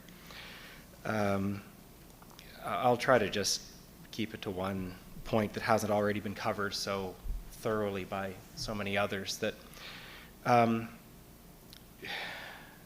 important thing to understand about all this, it's said that the first casualty in any war is the truth, and quite often killing the truth is how people start a war. And there are so many misunderstandings that are pushed so hard, so universally. The idea that this is a religious conflict between Muslim and Jewish sides that has been going on for thousands of years. You hear this every day. I've even said it myself before I got educated. I mean, the religion of Islam hasn't even been around for 2,000 years. So the idea that this is a conflict between Islam and Judaism for thousands of years is absurd. Frankly, if you could get in a time machine and go back 100 years to Palestine, you would find a place of peace, a place that had been at peace and free of sectarian conflict since King Saladin kicked the Crusaders out. That's how long there's been peace and stability and friendship between Muslims, Christians, and Jews in Jerusalem and in Palestine. That only ended with the beginnings of the Zionist movement and with the power of Israel. That is the first violence along these divided lines, and it is not sectarian violence. It is racist violence. If you are a Palestinian Christian, if you're part of the oldest Christian community in the world, you will not fare any better from Zionist settlers, from the IDF. You will not be spared because you're Christian. The Christian evangelicals who are funding Israel don't care that it's their own co-religionists being killed.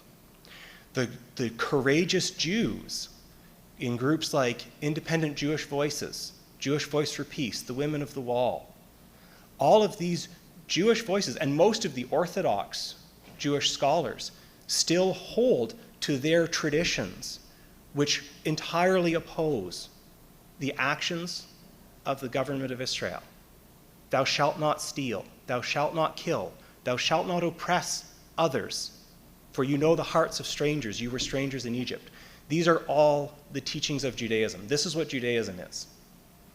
And so principled Jews around the world stand in opposition to the secular racist Zionist movement.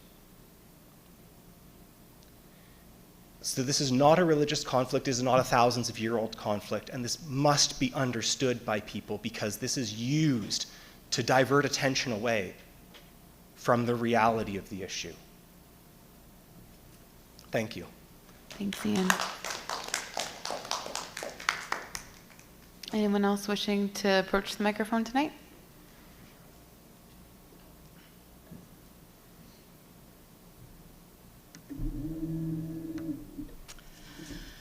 My name is Pat Norton, and I live on Charles Street.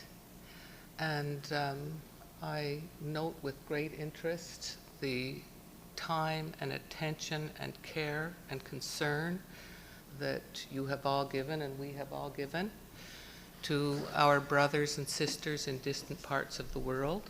And we've heard many heart-rending stories, and our hearts all go out. I'm very, very sure of that. I'll keep my comments brief. It's been a long evening already. And what I would like to say is that I would like to see at least this much time and this much discussion devoted to issues of concern locally. I think it's excellent that you gave so much time to foreign concerns. And I'm not making this comment reactively. This is my first time ever to attend one of your meetings, so it's not coming from anywhere in particular. I'm being proactive. But what I can say for sure is there are a great number of Nova Scotians and a great number of Canadians who have grave concerns about things that are happening in our land.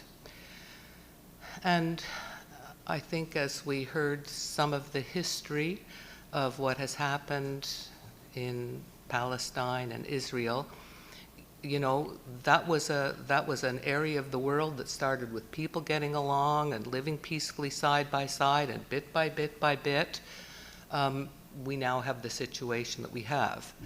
So the time to stop that, if at all possible, and if wisdom prevails, is before it reaches the point that you need to call for a ceasefire.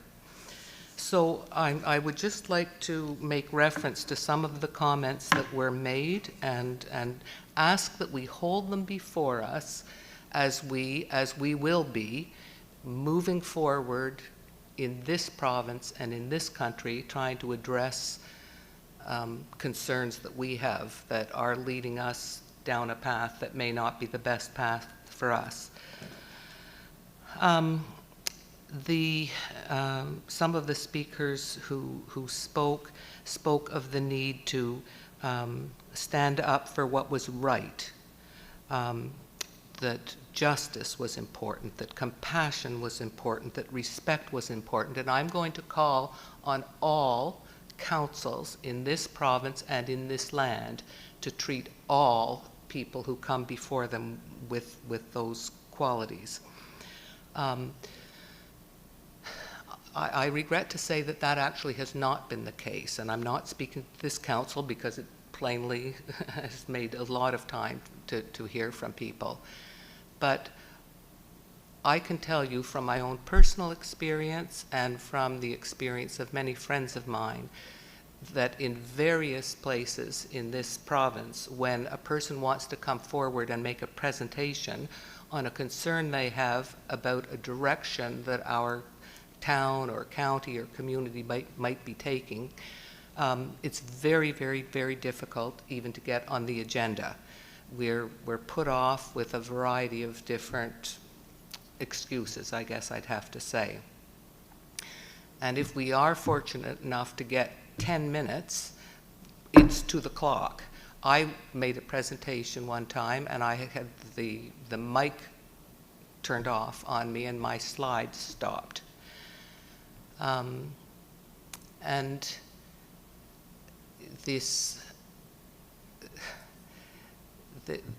we need to extend to all Canadians, not just Canadians who've, you know, come here from other parts of the world, but we need to extend to all Canadians the same respect.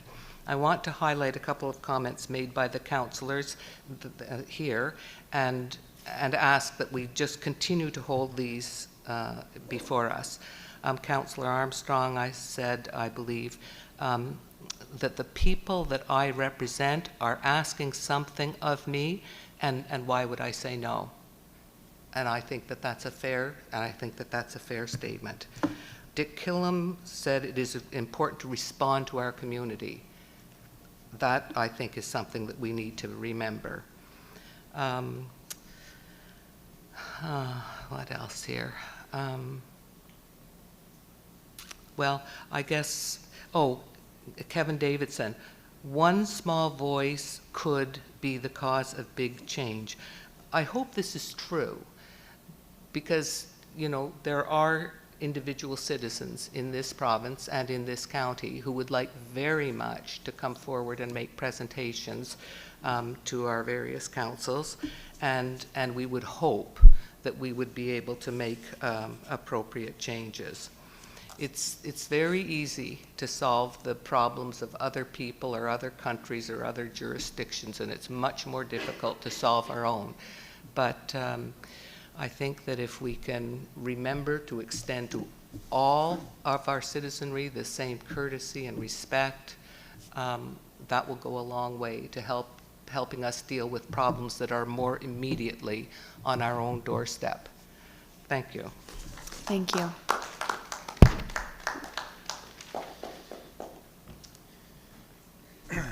Hi, my name's Lloyd Schmidt. I live in Kentville. I wonder if it'd be okay if I ask my friend Pat here to hand out a little letter that she put together. It'll keep you on course with what I want to say. And I'm not going to spend a long time here. Oh, yeah, the table.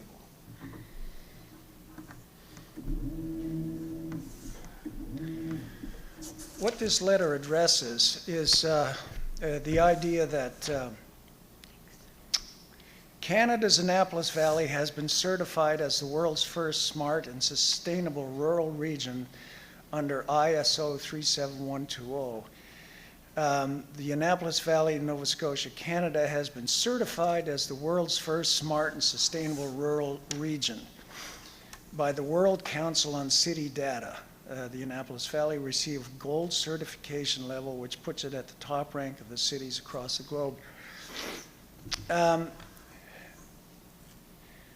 This is all about 15-minute communities, okay? And we can go through the whole thing, but I want to get to the nub of the issue because people are tired. We've been here a long time. But I'm really disappointed in the level of compliance that everybody, including the mayor of this municipality, subjected themselves to. They just complied with this. We're being dictated from above by a body that's not even part of our governmental system. We have the federal system, we have the provincial system and level, and we have the municipal level. And these are people from global elites on foreign shores who are telling us we have to meet a standard, okay?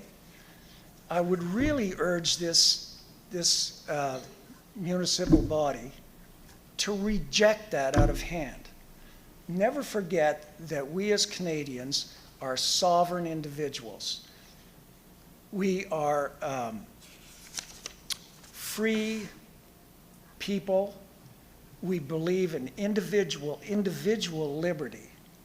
We don't dance to the tune of the collective, okay? And this is what's going on here.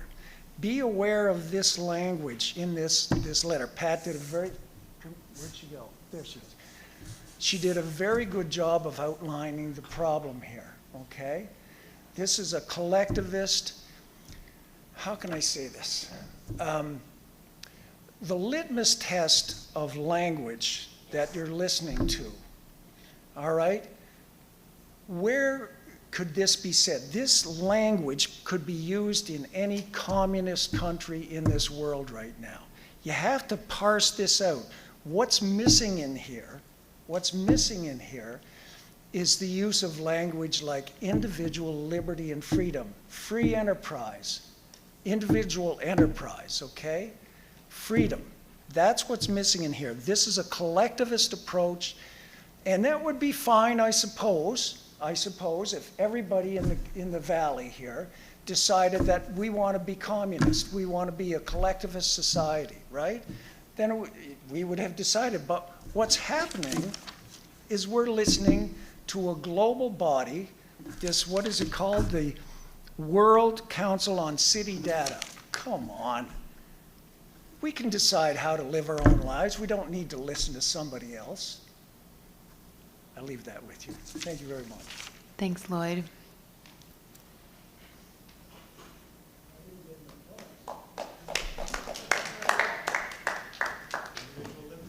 Anyone further wish to address council at this point? I don't know if there's anyone left. Okay, thank you all for being here. You're welcome to stay and enjoy the rest of our meeting. Time will tell how long it is. I guess we'll have that conversation right now. But truly, thank you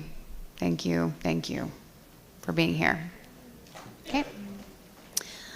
All right. What is the wish of council for the remainder of this session? Actually, Mr. CIO, are there items that perhaps may be more time sensitive than others? There's 3. Well, I see Mr. Barr has approached the podium, so we are trapped. No. All right, Mr. Barr, we're on item 10A. Contract extension number 19-24, infrastructure maintenance services. The floor is yours. All right, thank you, Just have to Council. speak Good up evening. while these folks file out. I'll apologize in advance for this persistent cough I've had for a few weeks. I'll try and get through the presentation without breaking into a coughing fit. This has been a collaborative RFD between procurement services and EPW, so I'm gonna present on behalf of both of them. So as outlined in the RFD, contract 1924 was awarded in November of 2019 for infrastructure maintenance services for a 4-year period commencing January 1st, 2020. In that contract, in that award rather, it outlined that a 1-year extension to the original contract was an option if both parties were amenable to it. So the union-based contract, which is what this contract is, a unit-based, sorry, that covers day-to-day activities to ensure the municipality's infrastructure is maintained to a standard level of service. So we're talking about smaller, we'll talk about the dollar value a little bit that's embedded in the contract, we're talking about smaller services that this contractor would be able to provide for the municipality. So it includes provision of equipment, materials and labor for the maintenance of municipality-owned roads, sidewalks, infrastructure such as that, that may be needed in repair mostly, and of smaller dollar value. Throughout the 4 years, there's been satisfactory service provided by the contractor throughout the contracted period. So we are interested in providing a 1-year extension. I'll explain a little bit why in the next slide. So the terms under that is that pricing to be negotiated in accordance with our procurement policy. Under section 8.6C outlines the extension or reinstatement of existing contracts that would be more cost effective or beneficial to the municipality. So we feel that this falls under 8.6C. For the reasons of, we utilize the contract extension to provide a lengthier period to really evaluate the services that we've gotten out of this contract and develop a new subsequent tender for those same services, really under the guidance of our new EPW director. So give him an opportunity to put his hands on it and leave his mark on it. May involve a change to how those services are contracted moving forward in the tender, but it will give us a year to really put together a proper tender document for the contracting of these services. So I mentioned that under the contract, it calls for no values in excess of $25,000, that any projects that cross that threshold will be publicly tendered through our capital program. So the price negotiations, and these are to the satisfaction of EPW as part of that discussion, Compared to the 2019 prices that were in place, looking at equipment increases of 24% and material pricing of 21% overall. And given pre-COVID prices, staff feel that those are in line and able to be utilized in the upcoming year. So from a budgetary perspective, and of course I'm in the financial implications slide here, contract-related costs are obviously, of this nature, are irregular and unpredictable. It relates to repairs or issues that might come up. So really the budget capacity for it will be dependent on the level of activity. So if there is an overage, obviously we have to come back to council in relation to that, but we're not anticipating that unless there's unforeseen things that might drive these costs up. And you'll note that back in the earlier slide, there's a wide variety of things that are included under this contract, and they all get coded into different GL accounts. So the recommendation is just simply that Municipal Council approve an extension of contract 19-24 with Howard E. Little Excavating Limited for the period of 1 year, commencing January 1st, 2024 and ending December 31st, 2024 at their updated unit rates. Any questions for Director Barr? Councillor Armstrong. You know, when it comes to money, I'm going to ask you a question.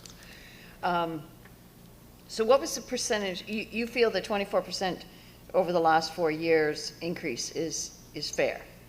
Yeah, through you, Councillor, or through you to Deputy Mayor to Councillor Armstrong, I believe so. I mean, when you look at the price increases that we've experienced overall in the last 4 years, they don't seem to be out of line.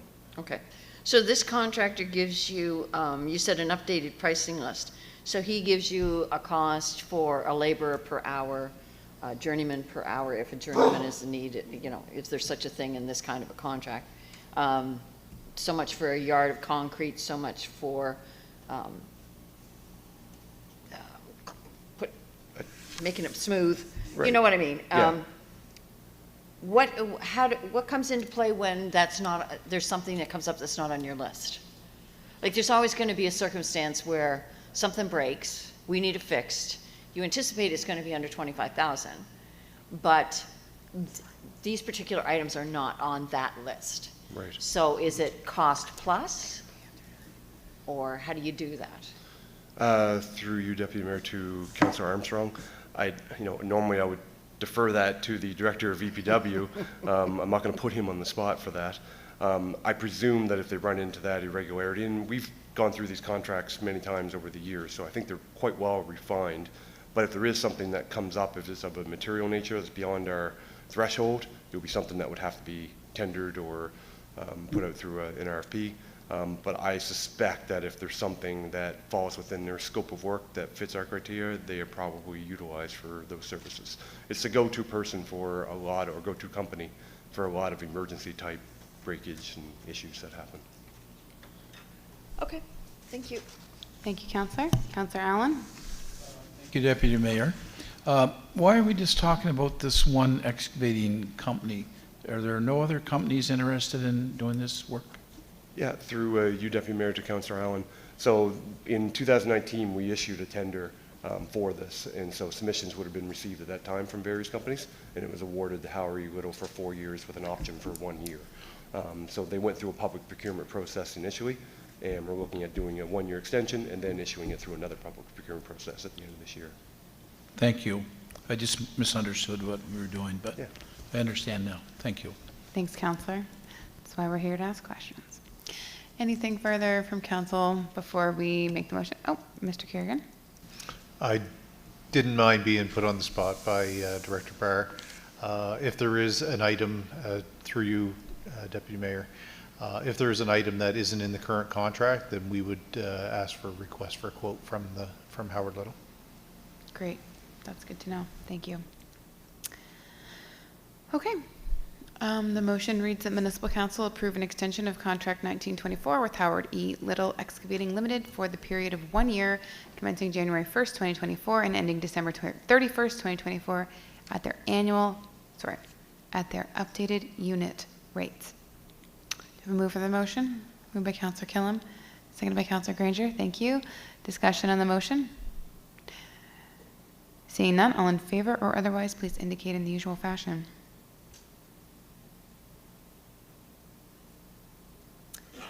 We are going to stick it out, folks. You can making sure we have quorum here,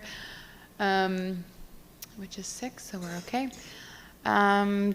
Because there's some really time-sensitive stuff. When we get closer to the board reports, we'll probably postpone those till next time. But for now, we'll just keep going with the time-sensitive stuff. Mr. McKay, the floor is yours. Item 10B. Oh my gosh, it's after 10 o'clock. It's 10B. Thank you, Deputy Mayor. Thank you, Council. And I do promise this will not be a lengthy presentation for you this evening. So this evening I am proposing some amendments to the Finance Policy 05007, Fire and Recreation Area Rates Policy. And the recommendation that will be presented is that Municipal Council provide 7 days notice per Section 48(1) Municipal Government Act to adopt amendments to Policy Finance 05007, Fire and Recreation Area Rates. So for a bit of background, the municipality collects area rates for recreation organizations, fire departments, and fire commissions, among other entities. These rates are established annually prior to the fall tax billing as per the terms of the policy before you this evening. Recreation organizations and fire departments must apply annually by submitting financial statements, proof of their having had a public meeting regarding the particulars of the proposed rate, and a clearly defined indication of what the proposed rate to be collected by the municipality is to be set at. With respect to the various fire commissions serving communities across Kings County, their governing legislation is the Rural District Fire Act. The fire commissions for which we collect an area rate include those commissions in Aylesford, Berwick, Canning, Greenwich, and Kingston. And as per Section 46 of the Rural Fire District Act, the fire commissions notify the municipality of what to charge as an area rate, and we collect it from the applicable ratepayers on their behalf. Under the terms of the Act, the municipality is able to charge a fee for the administration of collecting an area rate, and we ask that the commissions calculate into their rate a sum of 4%, which we retain as an administration fee, which we do for all area rates. The wording of the current policy groups the fire commissions in with the other organizations. And in review, it was felt that this wording did not properly distinguish the fire commissions from the fire departments, nor did it sufficiently respect the role of the Rural Fire District Act with respect to setting of the rates. And the proposed policy changes should better serve this purpose. So again, the recommendation presented to you is that Municipal Council provide 7 days notice per Section 48(1) of the Municipal Government Act to adopt amendments to Policy Finance 05007, Fire and Recreation Area Rates. And if there Any are questions for Scott on the presentation? Councillor Granger. Thank you, Madam Chair. I don't have a question. I just wanted to commend Scott on his patience. You got here early and you're getting out late, so thanks for that. Yeah, ditto. Thank you, Councillor. Councillor Armstrong. Just a couple of questions. So you took out the part where we have fire departments. Oh, wait a minute. Yeah. Fire departments who have area rates, who are paid by other municipalities but besides ourselves. They cross county lines. And you took out the multiple municipal units.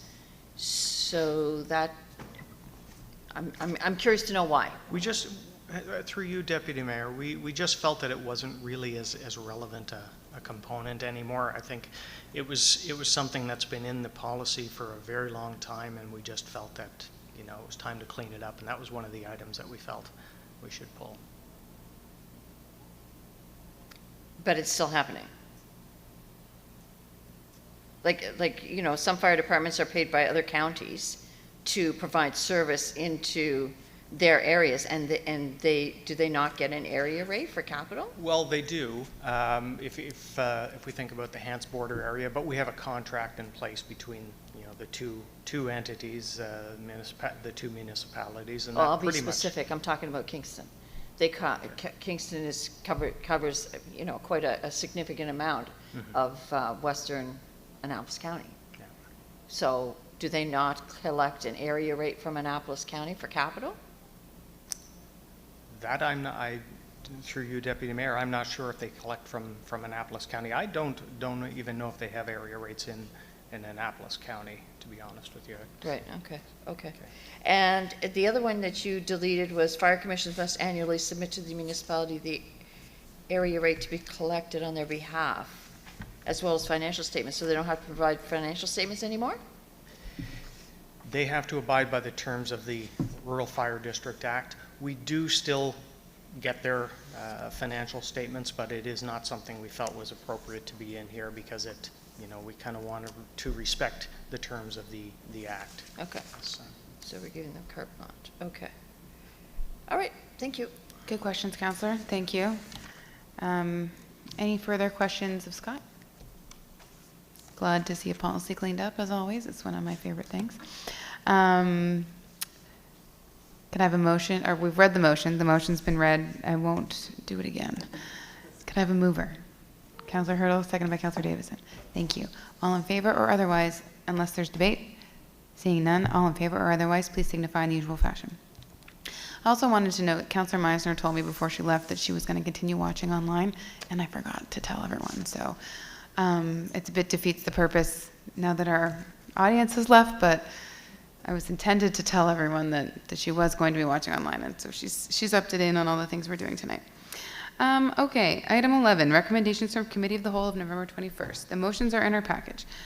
The first is that Municipal Council set the other advance poll day for the municipal election 2024 as Thursday, October 10th, 2024, per section 114, subsection 4B, Municipal Elections Act. This is super long, Councillor, just give me a minute.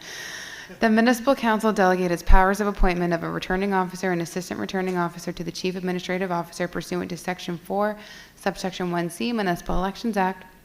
The Municipal Council approved the use of the Permanent Register of Electors established and maintained by Elections Nova Scotia as the basis for the list of electors for the municipality of the County of Kings in the Municipal Election 2024, Section 30, subsection 2, subsection C, Municipal Elections Act.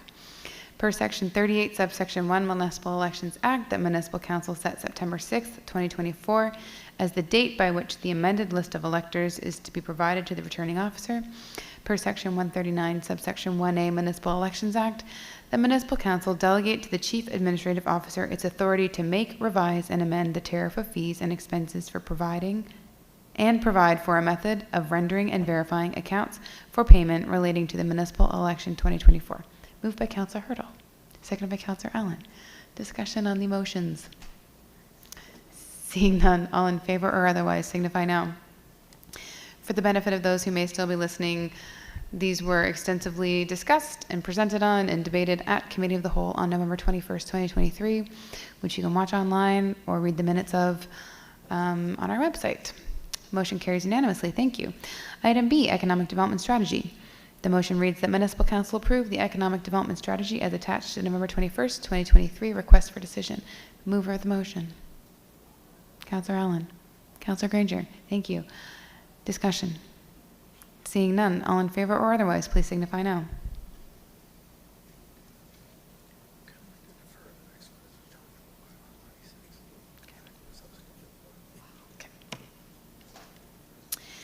Thank you, Council. And item C, bylaw enforcement. We're actually going to suggest we defer it. We'd had conversations with Councillor Armstrong and the CAO about discussing this at an alternative time based on some of the conversations we had. Councillor, I'll let you speak to it. On the floor. Put it on the floor. I have a plan. Okay. And it will be short. Okay. If you don't mind. That bylaw 96, section 23, violation be enforced if emergency services provide information that a property was unmarked or not properly marked as per our bylaw. Moved by Councillor Armstrong, seconded by Councillor Allen. Thank you. Councillor Armstrong, you have the floor. Thank you. I was one that brought this forward, and we had quite a bit of discussion about it. And I listened to all my fellow councillors. And I understand what they're saying about education. I also understand that this bylaw has been on our books for almost 12 years. And we haven't had a tax letter go out or social media posts or whatever. They've been constant for those 12 years. And the definition of insanity is doing the same thing over and over again and expecting a different result. So I'm not sure that education is necessarily the way to go. But it has been pointed out to me by staff that there might be some administrative issues with it. So I am prepared to table. Wonderful.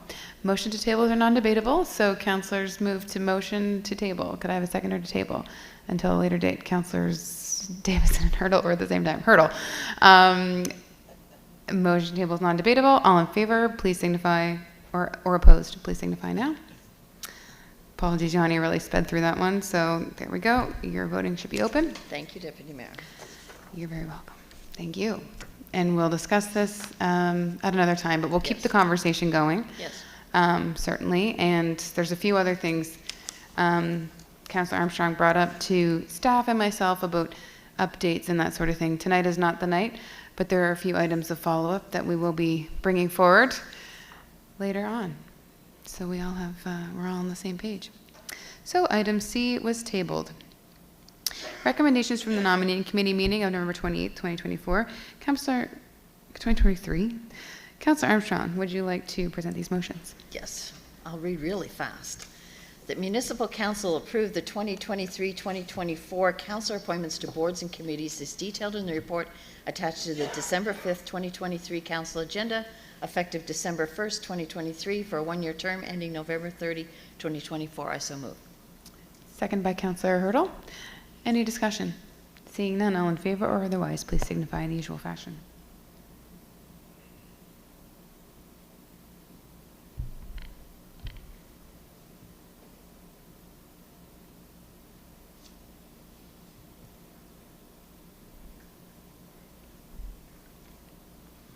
Motion carried. Thank you. Councillor Armstrong.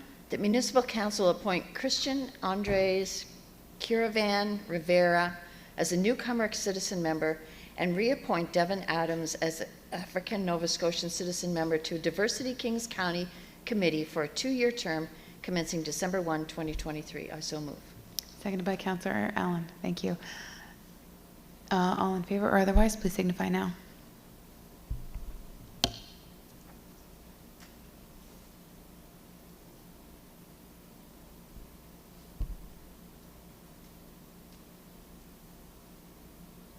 Motion carried. Thank you. Councillor Armstrong. That Municipal Council reappoint Catherine Friars and Logan Morris as citizen members to the Planning Advisory Committee for a 2-year term commencing December 1, 2023. I so move. Seconded by Councillor Davison. All in favor or otherwise, please signify now.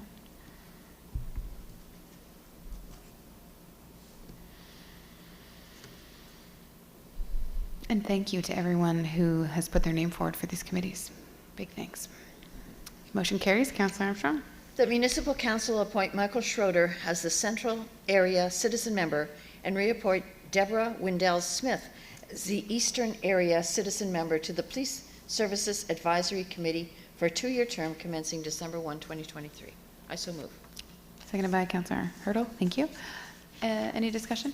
Seeing none, all in favor, please signify now or otherwise.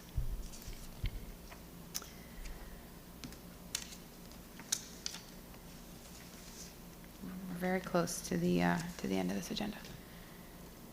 Councillor Granger, apologies, I missed your light. Yes, sorry. With the committee recommendations, especially on the A side, it missed that I'm on the Port Williams Area Advisory Committee as well. So I can always just write in and let it be known that I'm on that. Okay. On the attached sheet, you mean? Like this sheet? Yes, we were asked to approve the details, and right. that is missing. So. Okay. Councillor Armstrong's taking care of it, and we'll have it noted for the record. Thank you for raising it. Much appreciated. I guess we probably have a few board and committee reports in us, since we're already here. Are there any committee of council verbal reports? Councillor Hurdle.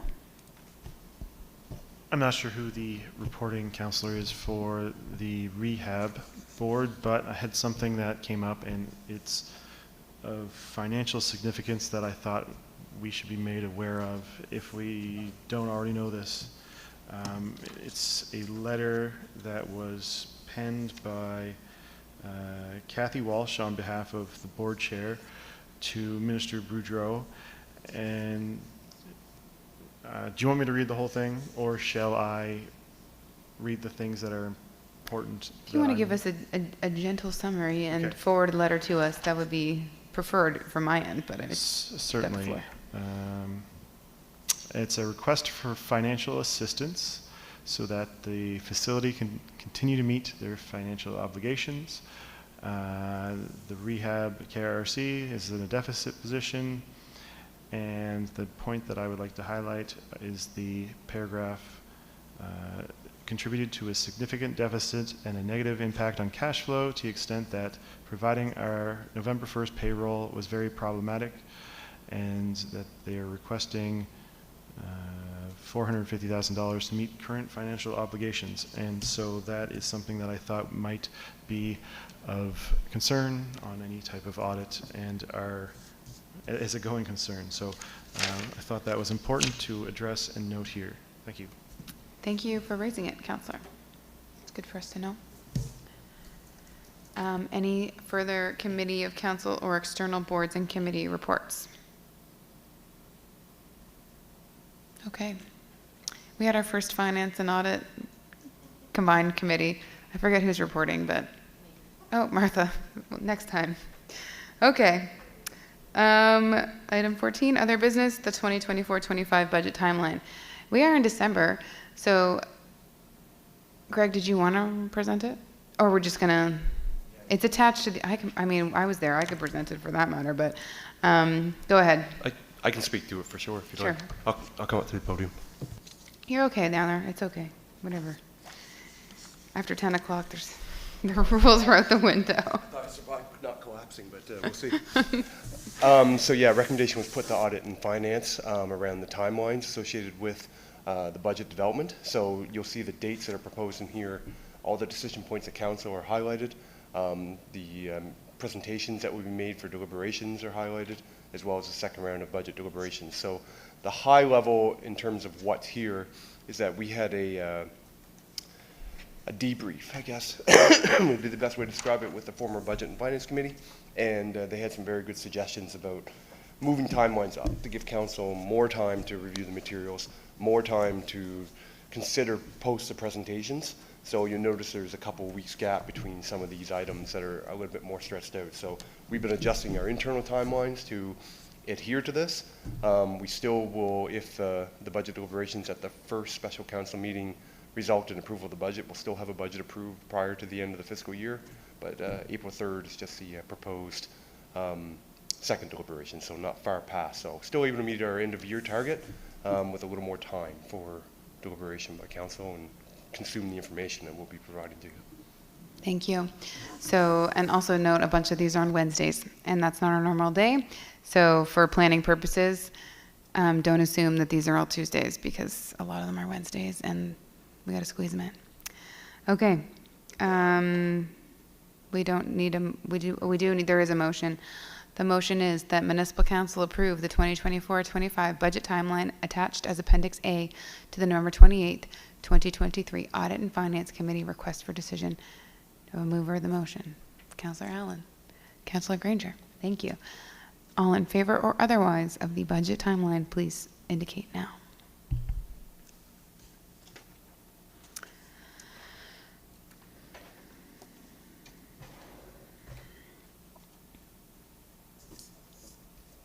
Motion carries. Is there any other business to come before the meeting? Oh, Craig, you're a brave man. I just wanted to say, I should have said it in my presentation, but please note the decision points, and like the Deputy Mayor said, place them in your calendar so that we can try and eliminate any conflicts in the spring. So. Yes. I am going on a trip, so I'll be sure to plan around budget. It's a joy working with all of you. Thank you for your care and thoughtfulness with which you approach all the issues that come before us, both simple and complicated. Staff, you are wonderful as always. Have a good evening. Can I have a motion to adjourn? Martha and June. I can't even say your names. Councillor Armstrong and Councillor Granger. All in favor, please indicate now, or opposed.